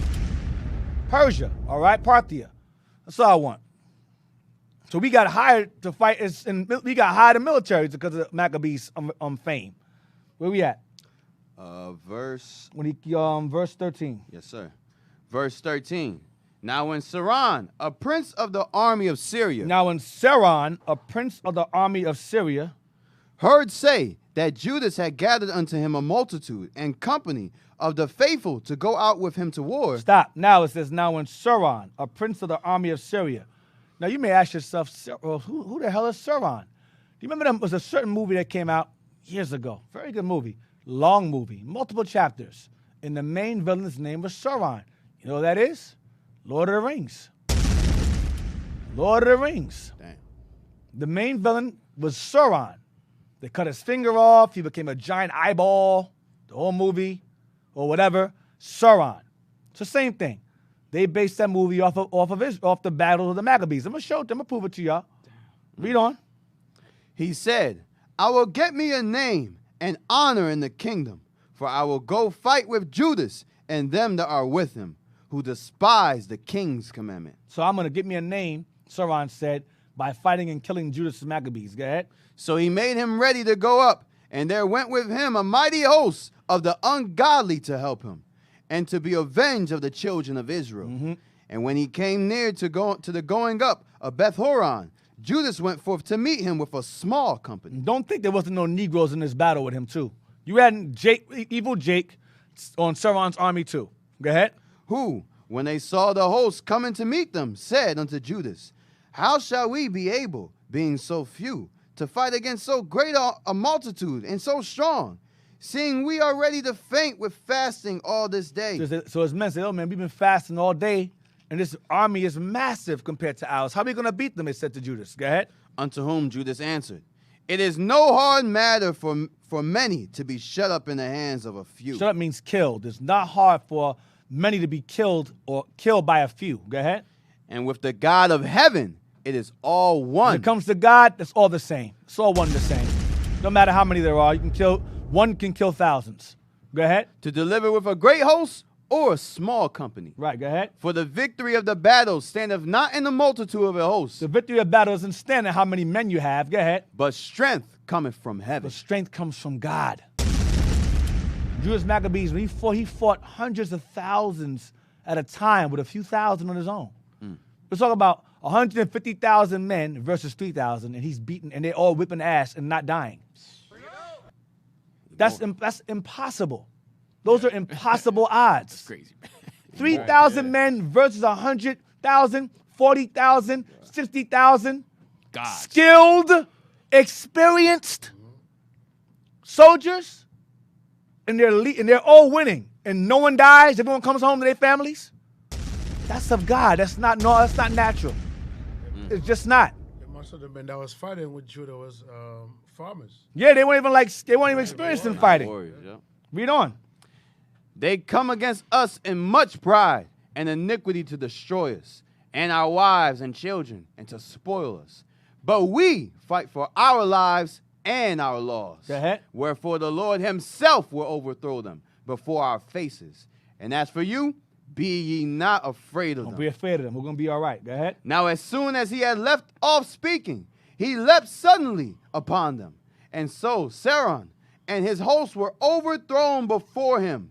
And they pursued them from the going down of Beth-horon unto the plain, where were slain about 800 men of them. And the residue fled into the land of the Philistines. Come on. Then began the fear of Judas and his brethren, and an exceeding great dread to fall upon the nations round about them. Go ahead. And so much as his fame came unto the king, and all nations talked of the battles of Judas. That's how we got jobs. That's how they hired us in their military, because his fame went throughout all the world.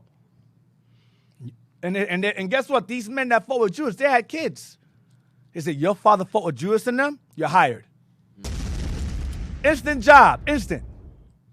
Hey, Deke, in verse 23, it says, now as soon as he had left off speaking, he leapt suddenly upon them. So he didn't give his men, he exhorted them, but he didn't give them time to cast doubt into their mind. He's like, look, after that, you used to start fighting. You just started fighting. He's like, brothers, we're going to win. Ah! We didn't even give them time to think. That's how I fight everybody. They didn't have time to think about it. They didn't have time for that. Go ahead. Verse 27. Now when King Antiochus heard these things, he was full of indignation. He was pissed. Go ahead. Wherefore he sent and gathered together all the forces of his realm. He sent and gathered all the forces of his realm. Go ahead. Even a very strong army. He opened also his treasure and gave his soldiers pay for a year. He went and gave them in advance. He said, I'm going to pay you guys in advance to kill this dude. Go ahead. Commanding them to be ready whensoever he should need when them. I need you, be on call to kill this dude. Go ahead. Nevertheless, when he saw that the money of his treasures failed. He lost money. Because he's losing men. Because Maccabees and them is killing everybody. Go ahead. And that the tributes in the country were small because of the dissension and plague when he had brought upon which he had brought upon the land, and taking away the laws which he had been of old time. Right, because by him changing laws and so forth, it caused all kind of issues and problems in the lands he reigned over. Plagues and all kind of disease. Remember, their diets change, their habits change, their thoughts change. So bad things started happening because remember, it says evils multiply in the earth. And when evil multiplies, you know what else multiplies? Plague, division, all that come behind it, like here in America. Go ahead. He feared that he should not be able to bear the charges any longer, nor to have such gifts to give to so liberally as he did before. He's going broke. For he had abounded above the kings that were before him. Wherefore? But he was the wealthiest of the kings before him. He was the wealthiest. But he's losing money because Maccabees and them is whipping behind. Go ahead. Wherefore, being greatly perplexed in his mind, he determined to go into Persia, there to take the tributes of the countries and to gather much money. Come on. So he left Lysias, a noble man and one of the blood of royal, to oversee the affairs of the king from the river Euphrates unto the border of Egypt. Come on. And to bring up his son Antiochus until he came again. So he said, take care of my son Antiochus. This is Antiochus the fifth, Eupator. This boy right here is Antiochus the fifth, Eupator. Lysias, take care of him while I'm gone. Go ahead. Moreover, he delivered unto him the half of his forces. He delivered unto Lysias, because at this time Antiochus is a little boy, and Lysias is over him. He said, you go gather half my forces. Take care of my affairs while I go get money from somewhere else. Go ahead. And the elephants. So he wants to go get money from Persia to bring back to pay his men to compensate for the money he spent trying to kill Judas unsuccessfully in Persia. Go ahead. And gave him charge of all things that he would have done, as also concerning them that dwelt in Judah and Jerusalem, to wit, that he should send an army against them to destroy and root out the strength of Israel and the remnant of Jerusalem, and to take away their memorial from that place. So this guy Antiochus, his whole goal was to remove us out of the land and to remove any memorial of us ever living there. And guess what? Later on, they were successful. There's no record or there's no one among our own people that matters really that remembers or acknowledges that we were once the inhabitants of Jerusalem. No one understands. That's an unknown mystery to the world, among the world and our own people, that we are the original residents of the land of Canaan, of the land of Israel. So what the European man has done successfully recently, he failed back then when Maccabees and them were around. Read the verse again, 35 again. Yes, sir.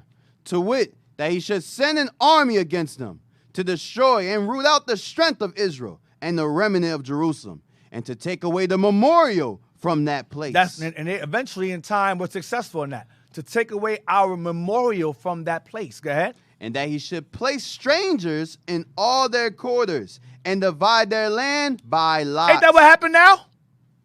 Ain't that happening right now? Read it verse again. And that he should place strangers in all their quarters. Take us out the land, remove any history of us being in the land, and put heathens there. That's what Rome did. That's what Britain did under the British mandate in the League of Nations. Assyrians. What do they call it? Not Balfour Declaration. What's it called? The Berlin Conference. Berlin Conference. This is Balfour Declaration. Don't confuse me, man. Oh, that's the one where they took Africa, right? They took all different Man, parts of I'm Africa. gonna find right now. You gonna mess me up, man. I'm gonna say the wrong thing. Look stupid on here. Hold on. Nah, Dig, I got you, man. It was back in 1917. 1917. The Balfour Declaration. Balfour Declaration. Yeah. Let me make sure. Hold on. I'm sorry, Deke. Oh God. Hey, brothers, can y'all pull that up? Pull up the. Let me make sure. Yeah, it's a statement of the British support for the establishment in Palestine of a national home for the Balfour, Jewish people. right? Yeah. Balfour Declaration. This is the Balfour Declaration was successful. Right. It took the land of Israel over. That was their plan to get the land in their possession. Oh shoot! With the help of the British. The Balfour Declaration. The Berlin Conference is the scouting of Africa. Yeah, right. Okay. The Balfour Declaration is when they were planning on taking the land over with the help of the British and League of Nations. So read 35 and 36 again. Yes, sir. Verse 35. To wit, that he should send an army against them to destroy and root out the strength of Israel and the remnant of Jerusalem. Come on, that was his plan, Antiochus. Go ahead. And to take away their memorial from that place. To take away any history of us being in that place. Go ahead, watch this. And that he should place strangers in all their quarters and divide their land by lots. And that he should place strangers in all our quarters, our land, and divide their land by lot. The land is divided because remember, the land of Israel consists of a lot more than just that part, that little square you see on a map. There Israel went from northeast Africa extending into the Near East up to the Euphrates. That's all of Iran. That's part of Iraq. That's all of Syria.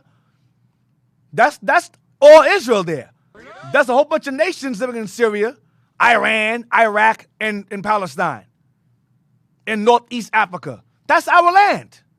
And there's various nations that reside in those lands. By lot. And they're fighting over it. But the memorial of us living there initially is gone. So where the Greeks failed, later on, they were successful. Based upon the Balfour Declaration and the establishment of there being a state in 1948. Read on. Yes, sir. Verse 37. Give me Daniel real quick. Daniel, they will establish the vision. Yes, sir. They will establish the vision. It's in Daniel. It's referring to this guy. It's referring to this guy too. Antiochus is doing this. This guy was a demon.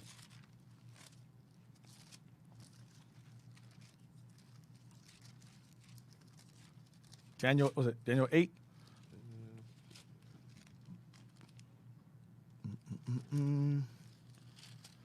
Daniel 8. 11 and 14. 11. Yeah, it's chapter 11. Yeah. Okay. Got it. Sounds like it. Daniel chapter 11 and verse 14.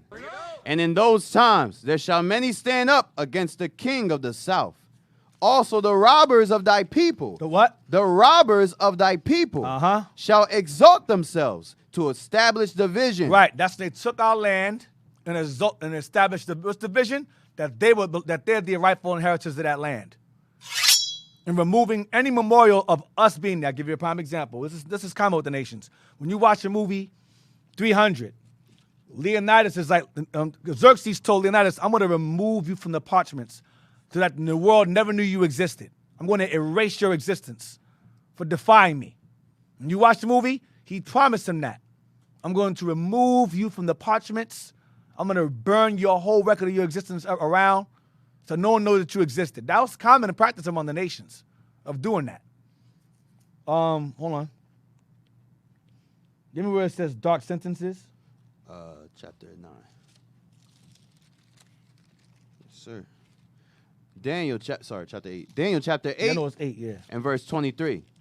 And in the latter time of their kingdom, when the transgressors are come to the fore of a king, when the transgressors are come to the fore, a king of fierce countenance. That's Antiochus right here. Go ahead. And understanding dark sentences. Understanding what? Dark sentences. Understanding dark sentences is Antiochus knew the Bible.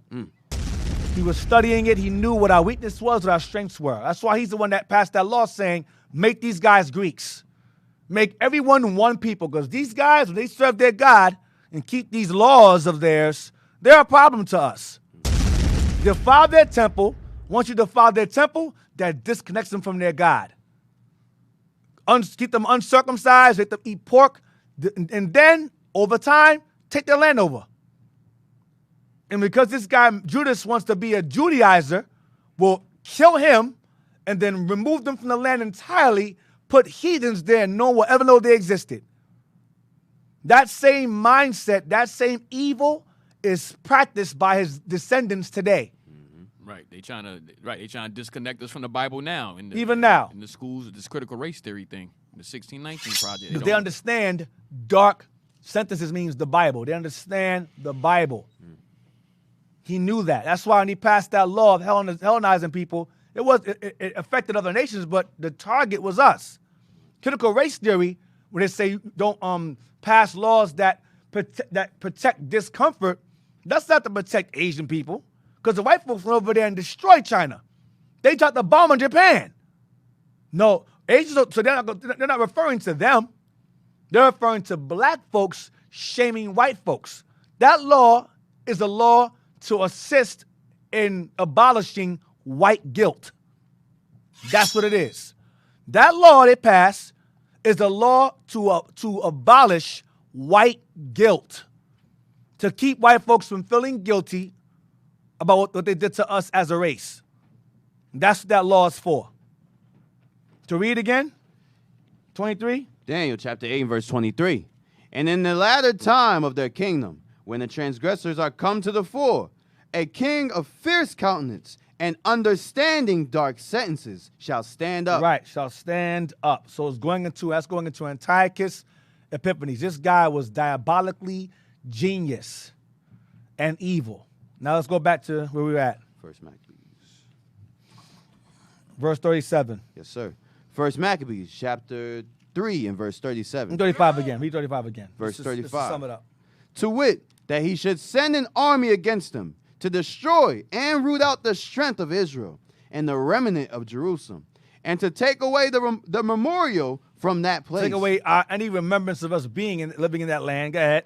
And that he should place strangers in all their quarters and divide their land by lot. To heathens, to other nations. Go ahead. So the king So this is the Greek version of the Balfour Declaration.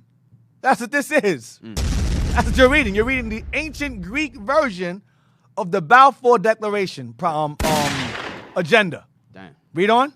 So the king took the half of the forces that remained and departed from Antioch, his royal city, the 147th year. And having passed the river Euphrates, he went through the high countries. Come on. Then Lysias chose Ptolemy, the son of Diomedes, and Nicanor, and Gorgias. Gorgias. So Nicanor, remember that guy? Nicanor. He chose Ptolemy, son of Diomedes, Nicanor, and who? Gorgias. Go ahead. Mighty men of the king's friends. Mighty men of the king's friends. These are like the generals. Go ahead. And with them he sent 40,000 footmen and 7,000 horsemen to go into the land of Judah and to destroy it. Stop. Go ahead. As the king commanded. Stop there. Now, let me see. I want. Give me 2 Maccabees 8 and 1. So he sent in. Lysias chose Ptolemy, son of Diomedes. Diomedes' son Ptolemy is Ptolemy Macron. Okay. And you have Nicanor and Gorgias. So this Ptolemy son of Diomedes is Ptolemy Macron. When you read 2 Maccabees 6, he's the guy where it says by the suggestion of Ptolemy, had them convert to Greek philosophy. That's this guy here. He's the one that motivated Antiochus to go, hey, let's change these Jews around to Greeks like us. All right? So, 2 Maccabees 8, verse 1, we're going to read to verse 9. Yes, sir. 2 Maccabees, chapter 8 and verse 1. Then Judas Maccabeus and they that were with him went privily into the towns and called their kinsfolks together and took unto them all such as continued in the Jews' religion. Assyrians, go ahead. And assembled about 6,000 men. Come on. And they called upon the Lord that he would look upon the people that was trodden down of all, and also pity the temple profaned of ungodly men. Read verse 2 again. That's heavy. Read 2 again. And they called upon the Lord that he would look upon the people that was trodden down of all. Look upon the people that were trodden down of all. Everybody done trodden upon Israel. Everybody. Every nation had their foot on our backs. Every one of them. From the beginning till now. Go ahead. And also pity the temple profaned of ungodly men. Come on. And that he would have compassion upon the city, sore defaced, and ready to be made even with the ground. And hear the blood that cried unto him. Hear the blood of those who were killed by the Greeks. Go ahead. And remember the wicked slaughter of harmless infants. Remember the slaughter of harmless infants. They were killing newborn babies. Guess what? That's nothing new. Right. When the white man came to this side of the world, to the Americas, they were killing harmless infants. When they burned down Black Wall Street, harmless infants. When they burned down Rosewood, harmless infants. When they flooded towns, like in Atlanta, harmless infants. Nothing new under the sun. Native Americans, harmless infants. Go ahead. And remember the wicked slaughter of harmless infants, and the blasphemies committed against his name, and that he would shew his hatred against the wicked. Go ahead. Now when Maccabeus had his company about him, he could not be withstood by the heathen. They could not stop him. Maccabees was impossible to fight, to beat. Go ahead. For the wrath of the Lord was turned into mercy. The wrath of God from the Greeks against us was turned into mercy through the Maccabees. Go ahead. Therefore, he came at unawares and burned up towns and cities. Therefore, Maccabees came up unawares and burned towns and cities. Go ahead. And got into his hands the most commodious places. And took possessions of lands. Go ahead. And overcame and put to flight no small number of his enemies. He killed a lot of people and chased a lot of them off. Go ahead. But specially took he advantage of the night for such as previous attempts. So Maccabees was a master of guerrilla warfare. Right. That's what that is. Guerrilla warfare. That's how they were able to kill so many with small numbers. Because Simon was a strategist and Maccabee was a fighter. So those two together were a problem. And his brothers could fight too. Don't sleep on the three other brothers. They were fighters too. Mm-hmm. Read the verse again. But specially took he advantage of the night. He took advantage of the night. Go ahead. For such privy attempts. For such private attempts. Go ahead. And so much that the bruit of his manliness was spread everywhere. That the bruit of his manliness was spread everywhere. Meaning this man was brutal. Maccabees was a brutal fighter. That's Cutting right. arms, legs, heads off. He didn't give a damn. The man was a beast. His brute manliness was spread everywhere. Go ahead. So when Philip saw that this man increased by little and little, and that things prospered with him still more and more, he wrote unto Ptolemaeus, the governor of Cilicia and Phoenice, to yield more aid to the king's affairs. Yo, we need more men. This guy is gaining more and more momentum, more men, more land. We need more. Go ahead.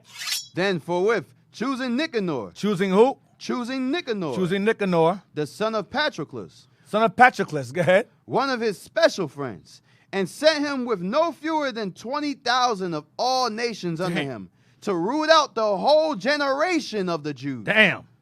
And with him he joined also Gorgias, a captain, who in matters of war had great experience. So I'm showing you, is giving you detail of the same men that were picked out.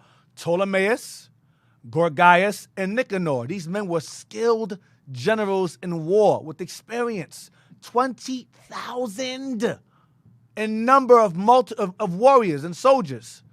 Go ahead. So wait. That was verse 9. Now give me 1 Maccabees 3 and 38 now. Let's go back. So that gives you more detail. 2 Maccabees repeats 1 Maccabees 3. 1 Maccabees, chapter 3 and verse 38. Then Lysias chose Ptolemy, the son of Doromenes, and Nicanor, and Gorgias, mighty men of the king's friends. And with them he sent 40,000 footmen and 7,000 horsemen to go into the land of Judah. So Maccabees, 1 Maccabees gives more detail. Go ahead regarding how many. 20,000, and he has really 40 plus 47,000 horsemen, footmen. Go ahead. And to destroy it as the king commanded. So they went forth with all their power and came and pitched by Emmaus in the plain country. Come on. And the merchants of the country, hearing the fame of them, took silver and gold very much with servants, and came into the camp to buy the children of Israel for slaves. A power also of Syria and of the land of the Philistines joined themselves unto them. 41. Read it again from the top. 41. And the merchants of the country. So the merchants of this country and Emmaus. Go ahead. Hearing the fame of them. Hearing the fame of these men, these three men, Ptolemy, Nicanor, and Gorgias. Go ahead. Took silver and gold. It took silver and gold. Very much with servants, and came into the camp to buy the children of Israel for slaves. So these three men had us as slaves. They had us as slaves. They were going to basically have a slave auction with these three men. And the heathen came to buy us from them at this point in time. Go ahead. A power also of Syria and of the land of the Philistines joined themselves unto them. We're going to stop at verse 41. That was verse 41, sir. All right, now, get me 2 Maccabees 8 and 9. 2 Maccabees, chapter 8 and verse 9. We're going back and forth because it's the same thing repeated in more detail, and 2 Maccabees gives more detail occasionally than the first. Go ahead. Then, forthwith, choosing Nicanor, the son of Patroclus, one of his special friends, he sent him with no fewer than 20,000 of all nations. So Nicanor had 20,000. Then one man had 40. One man had 8. That's the first Maccabees said. Nicanor had 20,000 of his own, whereas there was 80,000. You have then first Maccabees gives you details of the rest of the men that they had. Go ahead. He sent him with no fewer than 20,000 of all nations under him. So he sent Nicanor with 20,000 of the number we read earlier in first Maccabees. Go ahead. To root out the whole generation of the Jews. And with him he joined also Gorgias, a captain, who in matters of war had great experience. This guy was experienced in war. These guys are fighters, natural-born fighters. Go ahead. So Nicanor undertook to make so much money. So Nicanor undertook to make so much money. Go ahead. Of the captive Jews, as should defray the tribute of 2,000 talents, which the king was to pay to the Romans. So he was hoping that they were going to take those Jews they had captive and have these nations come up based upon their fame and buy us from them because they owed the Romans tribute. Remember, Antiochus and them owed the Romans money. Remember, you recall that history of the Antiochus' family owing the Romans money because they rebelled against Rome with the help of Hannibal. So that money was like they owed thousands upon thousands of dollars, millions upon millions of dollars. So they figure if we sell these Israelites as slaves to these other nations, we can get that money and give it to the king to pay off the Romans. That was their plan. Read verse 9 again. Yes, sir. We're going to read all the way to 30. Yes, sir. If we have the time. Go ahead. Verse 9.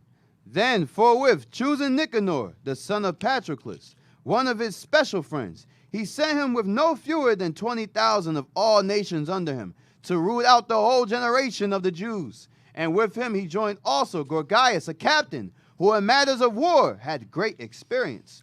So Nicanor undertook to make so much money of the captive Jews. Of the captive Jews. Go ahead. As should defray the tribute of 2,000 talents. That's a lot of money. Go ahead. Which the king was to pay to the Romans. Go ahead. Wherefore immediately he sent to the cities upon the seacoast, proclaiming a sale of the captive Jews. He proclaimed a sale of the captive Jews. So that's in First Maccabees. Go ahead. And promising that they should have 80 bodies for 1 talent. They can sell 90 bodies for 1 talent. 90 bodies for what? This is the slave trade. This is the ancient slave trade right here. So this is sell 4 score is a score is 20. So 4 score, 20 times 4 is 80. Plus 10, that's 90. 90 bodies for 1 talent. Go ahead. Not expecting the vengeance that was to follow upon him from the Almighty God. They weren't expecting God was going to intervene in that slave trade. Because at this time, the wrath of God was turned into mercy. Right. Go ahead.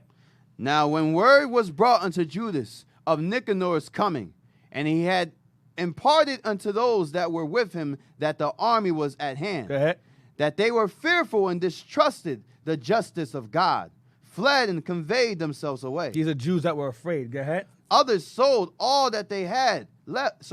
Others sold all that they had left, and with all besought the Lord to deliver them, being sold by the wicked Nicanor before they met together. See, so these are Jews that tried to run away and escape. When they saw everybody's army coming, and they tried to sell their belongings, make some money, and run, they got caught and became captives. Go ahead. And if not for their own sakes, yet for the covenant he had made with their fathers, and for his holy and glorious name's sake, by which they were called. Go ahead. So Maccabeus called his men together into the number of 6,000, and exhorted them not to be stricken with terror of the enemy. Because Nicanor had 20,000. Judas Maccabees had 6,000. So you're talking about a 14,000 difference in manpower. 14,000 more. Go ahead. Nor to fear the great multitude of the heathen who came wrongfully against them, but to fight manfully, and to set before their eyes the injury that they had unjustly done to the holy place, and the cruel handling of the city. He said, you guys are to remember what the Greeks did to our people. Do not forget the evil they did. Remember, let that fuel you. Let that be your strength. Go ahead. Whereof they made a mockery, and also the taking away of the government of their forefathers. Go ahead.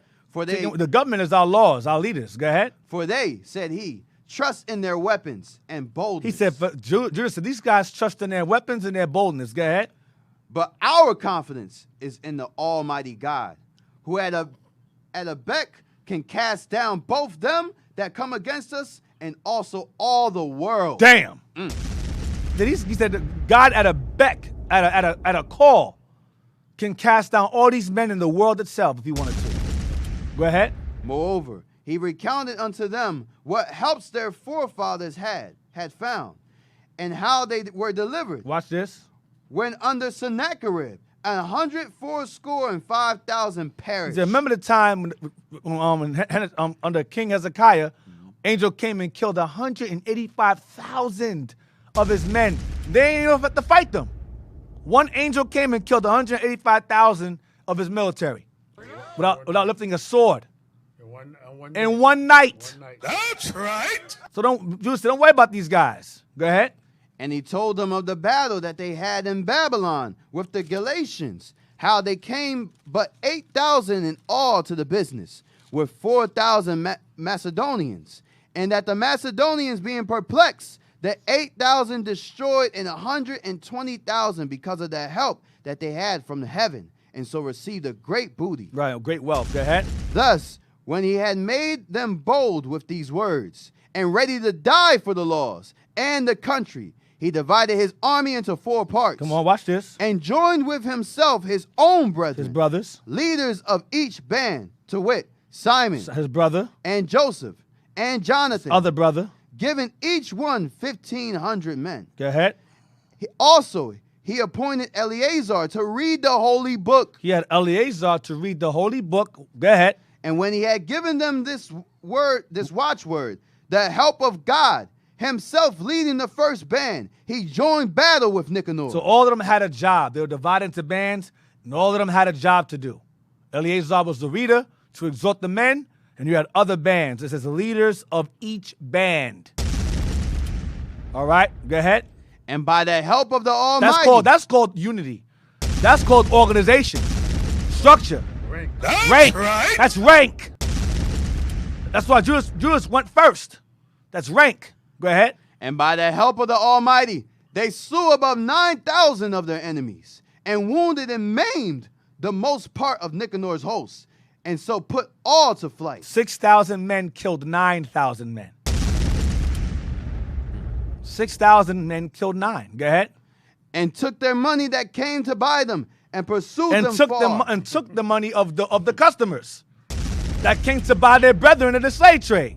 Took their money. Go ahead. Got jacked. But lacking time, they returned. But we didn't have no time to kill more of them. So we had to go. We had the time. We killed enough people. Let's go. Go ahead. For it was the day before the Sabbath. Because the Sabbath is coming in. Okay, Sabbath's coming in. Enough killing. We're good. We're done. We got enough money. Go ahead. And therefore they would no longer pursue them. So when they had gathered their army together and spoiled their enemies, Robbed our enemies. Go ahead. they occupied themselves about the Sabbath, Time to start preparing for the Sabbath. Go ahead. yielding exceeding praise and thanks to the Lord, who had preserved them unto that day, No one got killed. which was the beginning of mercy distilling upon them. Go ahead. And after the Sabbath, when they had given part of the spoils to the maimed, and the widows and orphans, They gave the spoils to who?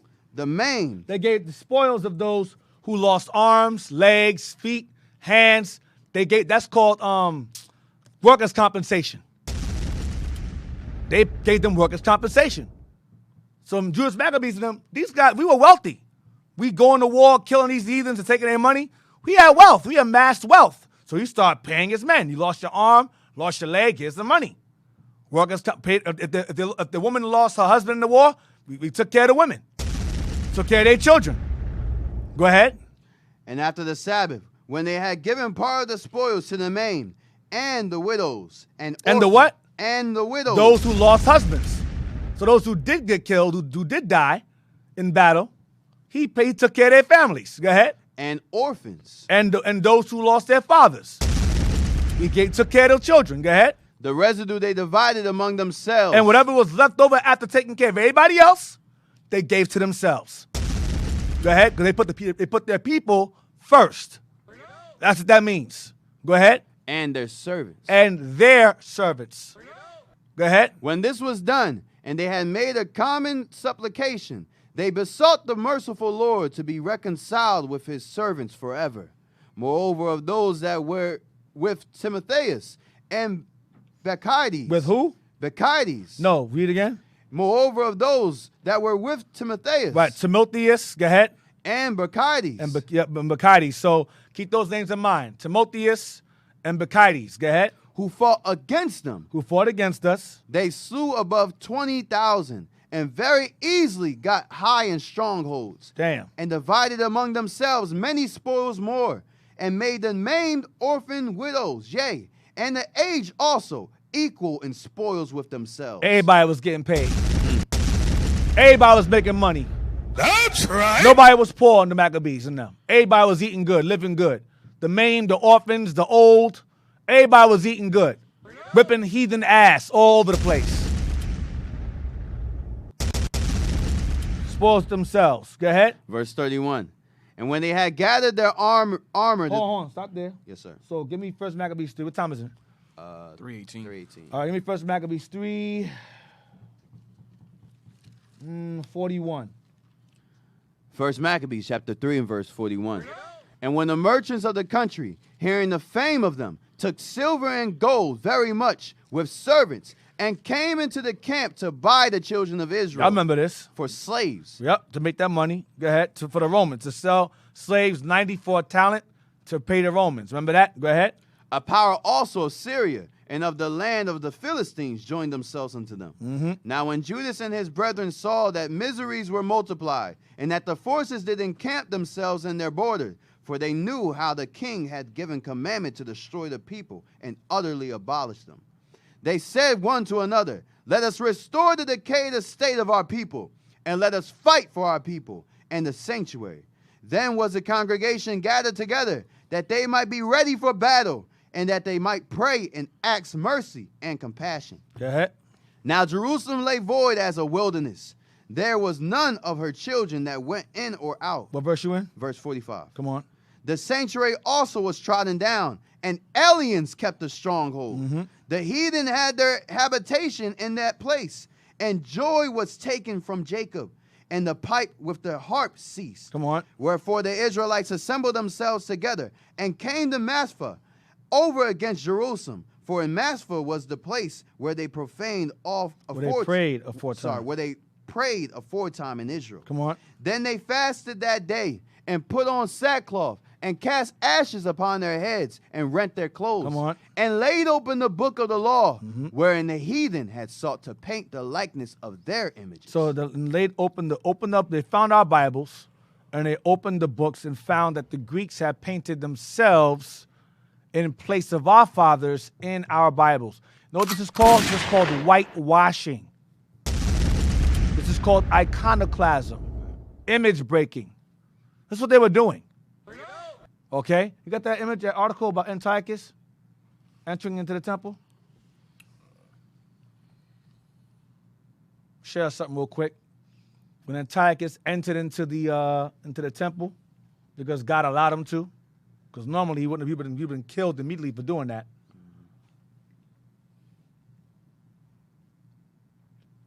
And because Israel was so evil and wicked as hell, God allowed him to go in there. Remember, Heliodorus got beat down for that. But Antiochus didn't because Israel was going off. So the Lord allowed it.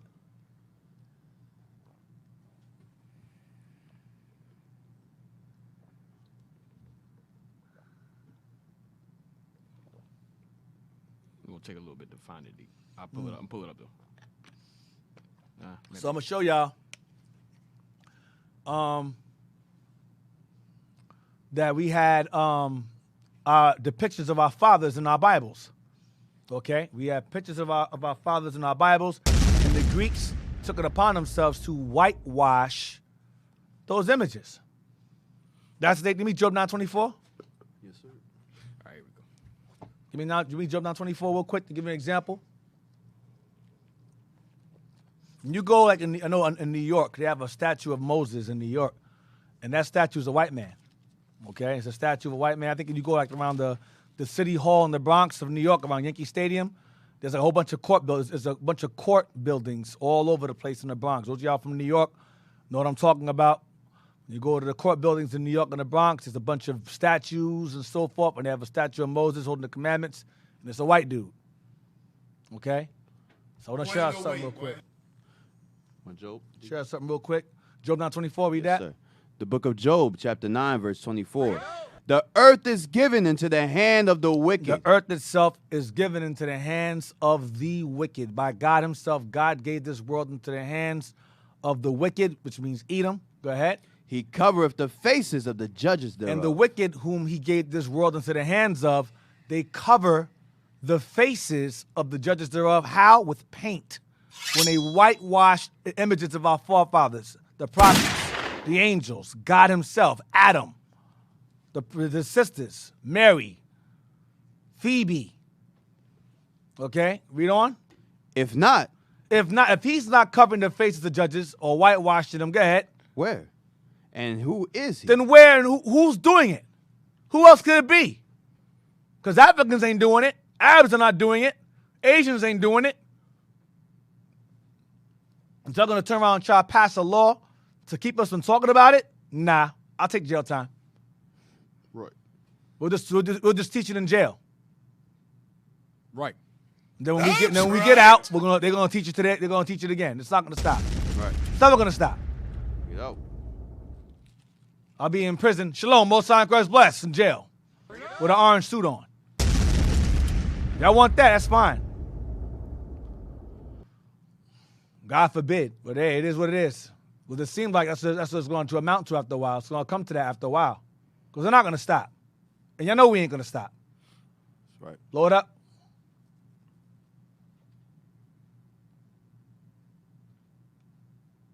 Go to the other page first. Now, how true this is, we're not sure. This is an historical account regarding Antiochus' acts when he entered into the temple. This is an historical account. Go all the way to the bottom. Yeah, Antiochus. All right. Blasphemed. Yeah, that's it. Antiochus declared.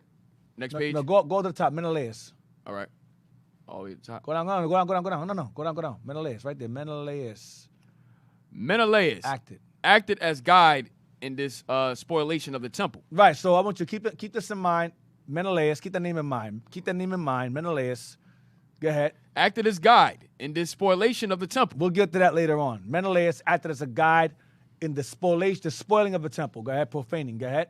Antiochus blasphemed the God of Israel, Antiochus blasphemed the God of Israel. Go ahead. whose omnipotence was sung by his followers, but whom he scorned. Whom Antiochus scorned against us by glorifying his omnipotence. Go ahead. Because he did not interfere with the sacrilegious actions to palliate both the massacre of innocent people and the desecration of the temple. Remember, he killed innocent infants and so forth under his command.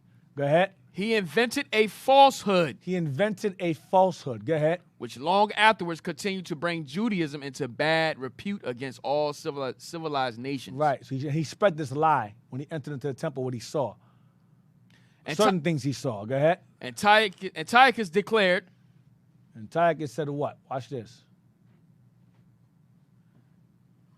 declared that he had seen in the Holy of Holies. He had seen in the Holy of Holies, that's the place where only the high priest is allowed to enter into. When he walked in there, go ahead. The statue of a man with a long beard mounted on an ass and holding a book in his hand. He believed it to be the statue of the lawgiver Moses. So he saw in the Holy of Holies a statue of Moses. Now, how true this is, we don't know. The Bible doesn't talk about this. So this is an historical account of what he claims he saw when he walked into the temple. He saw a statue of Moses holding the commandments. Go ahead.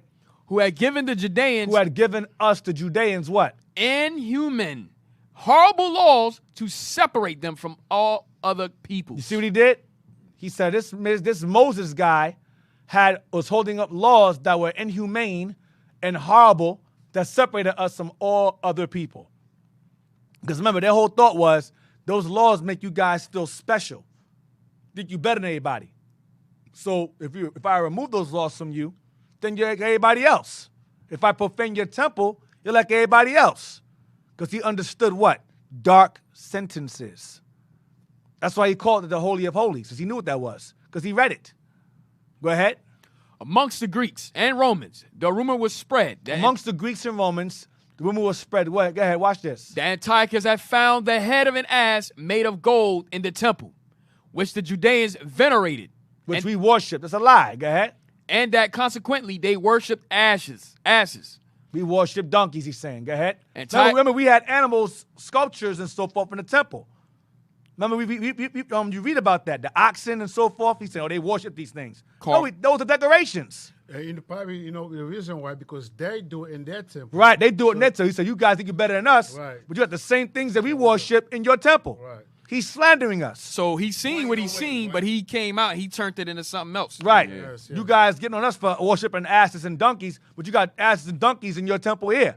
But we want those are decorations for us. Right. That was designs. These dumbass Greeks is worshiping the asses and so forth. Like Go ahead. Like the Egyptians were doing. And Psalm 74 says. Right. Go ahead. Venerated, and that consequently they worshipped asses.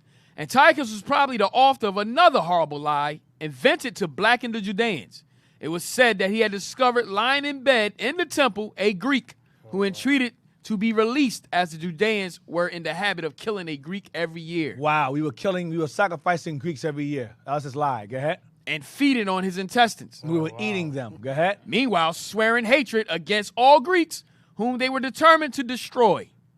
Whether this vile calumny proceeded directly from Antiochus or whether these fables were only attributed to him, there's no doubt that he blackened the reputation of the Judeans by spreading the report that Judaism inculcated hatred towards all other nations. See that?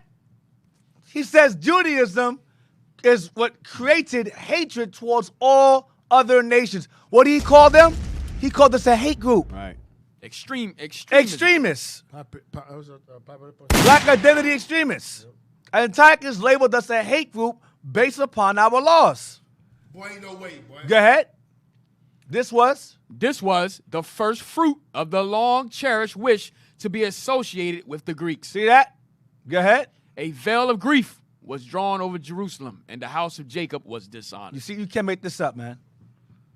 We were deemed a hate group by the Greeks and the Romans. Whenever white folks come across us, oh, you guys hate everybody. Right. You're a hate group. Now in America, You want to be an Israelite? You want to be a Jew? You're pushing hatred. You're pushing the commandments of God. You're full of hatred. You're into legalism. You pushing legalism. Go back where we was at. We're almost done. What verse we was in? 48. Verse 48. Yes, sir. We're gonna stop at verse 48. You said? Yes, sir. We're gonna finish it up. Go ahead. All right. Verse 49. First Maccabees chapter 3 and verse 49.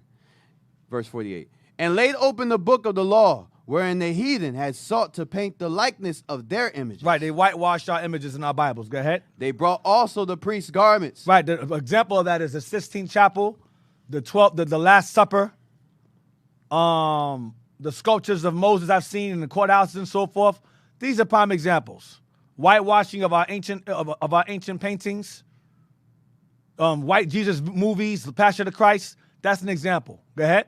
They brought also the priest's garments, and the first fruits, and the tithes, and the Nazarites they stirred up, who had accomplished their days. Then cried they with a loud voice toward heaven, saying, What shall we do with these? And whither shall we carry them away? For thy sanctuary is trodden down and profaned, and thy priests are in heaviness and brought low.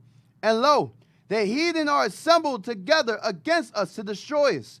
What things they imagine against us, thou knowest. What shall we be able to stand? How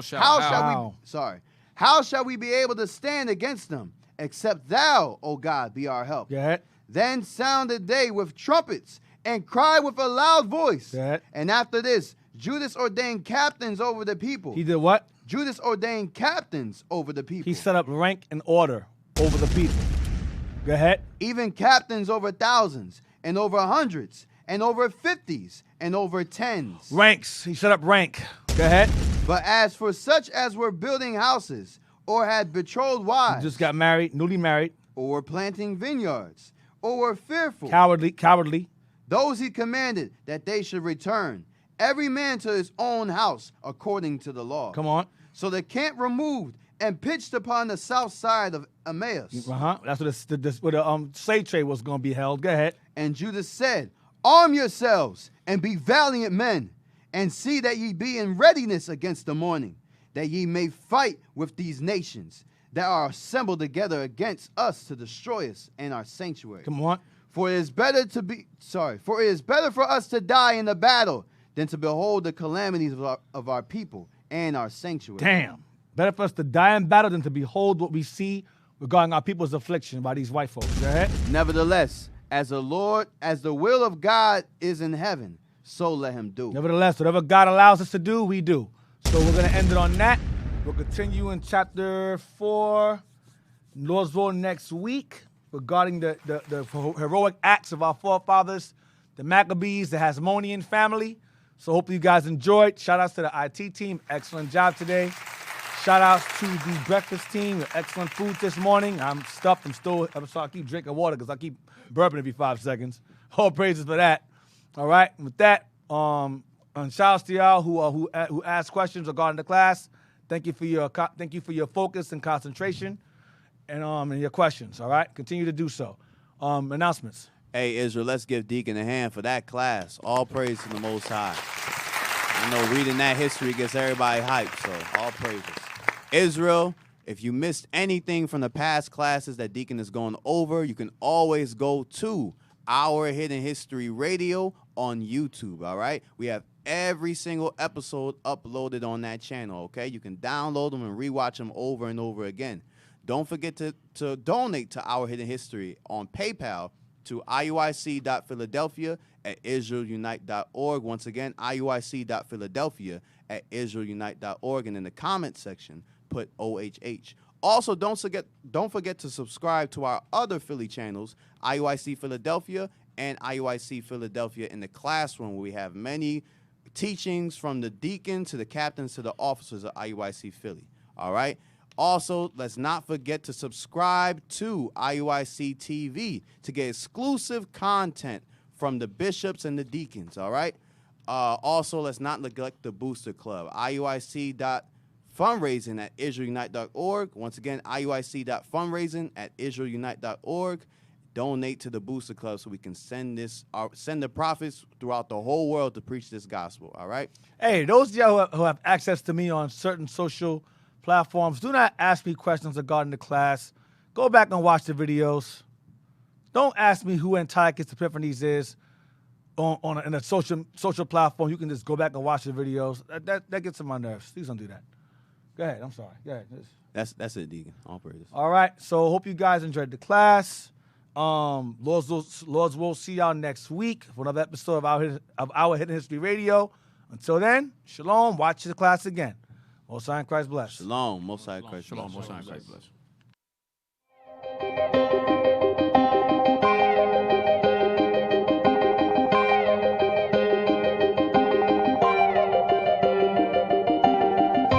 Searching for the road to the way back. We don't know our father's going way back. Do you know it? Do you know it? Oh yeah. Oh yeah. We the chosen people, you say no way. Enemies are teaching you the wrong way. Do you know it? Do you know it? Oh yeah. Oh yeah. Do you know it? History. Yeah. Do you know it? Do you know it? Oh yeah. Oh yeah. Do you know it? History.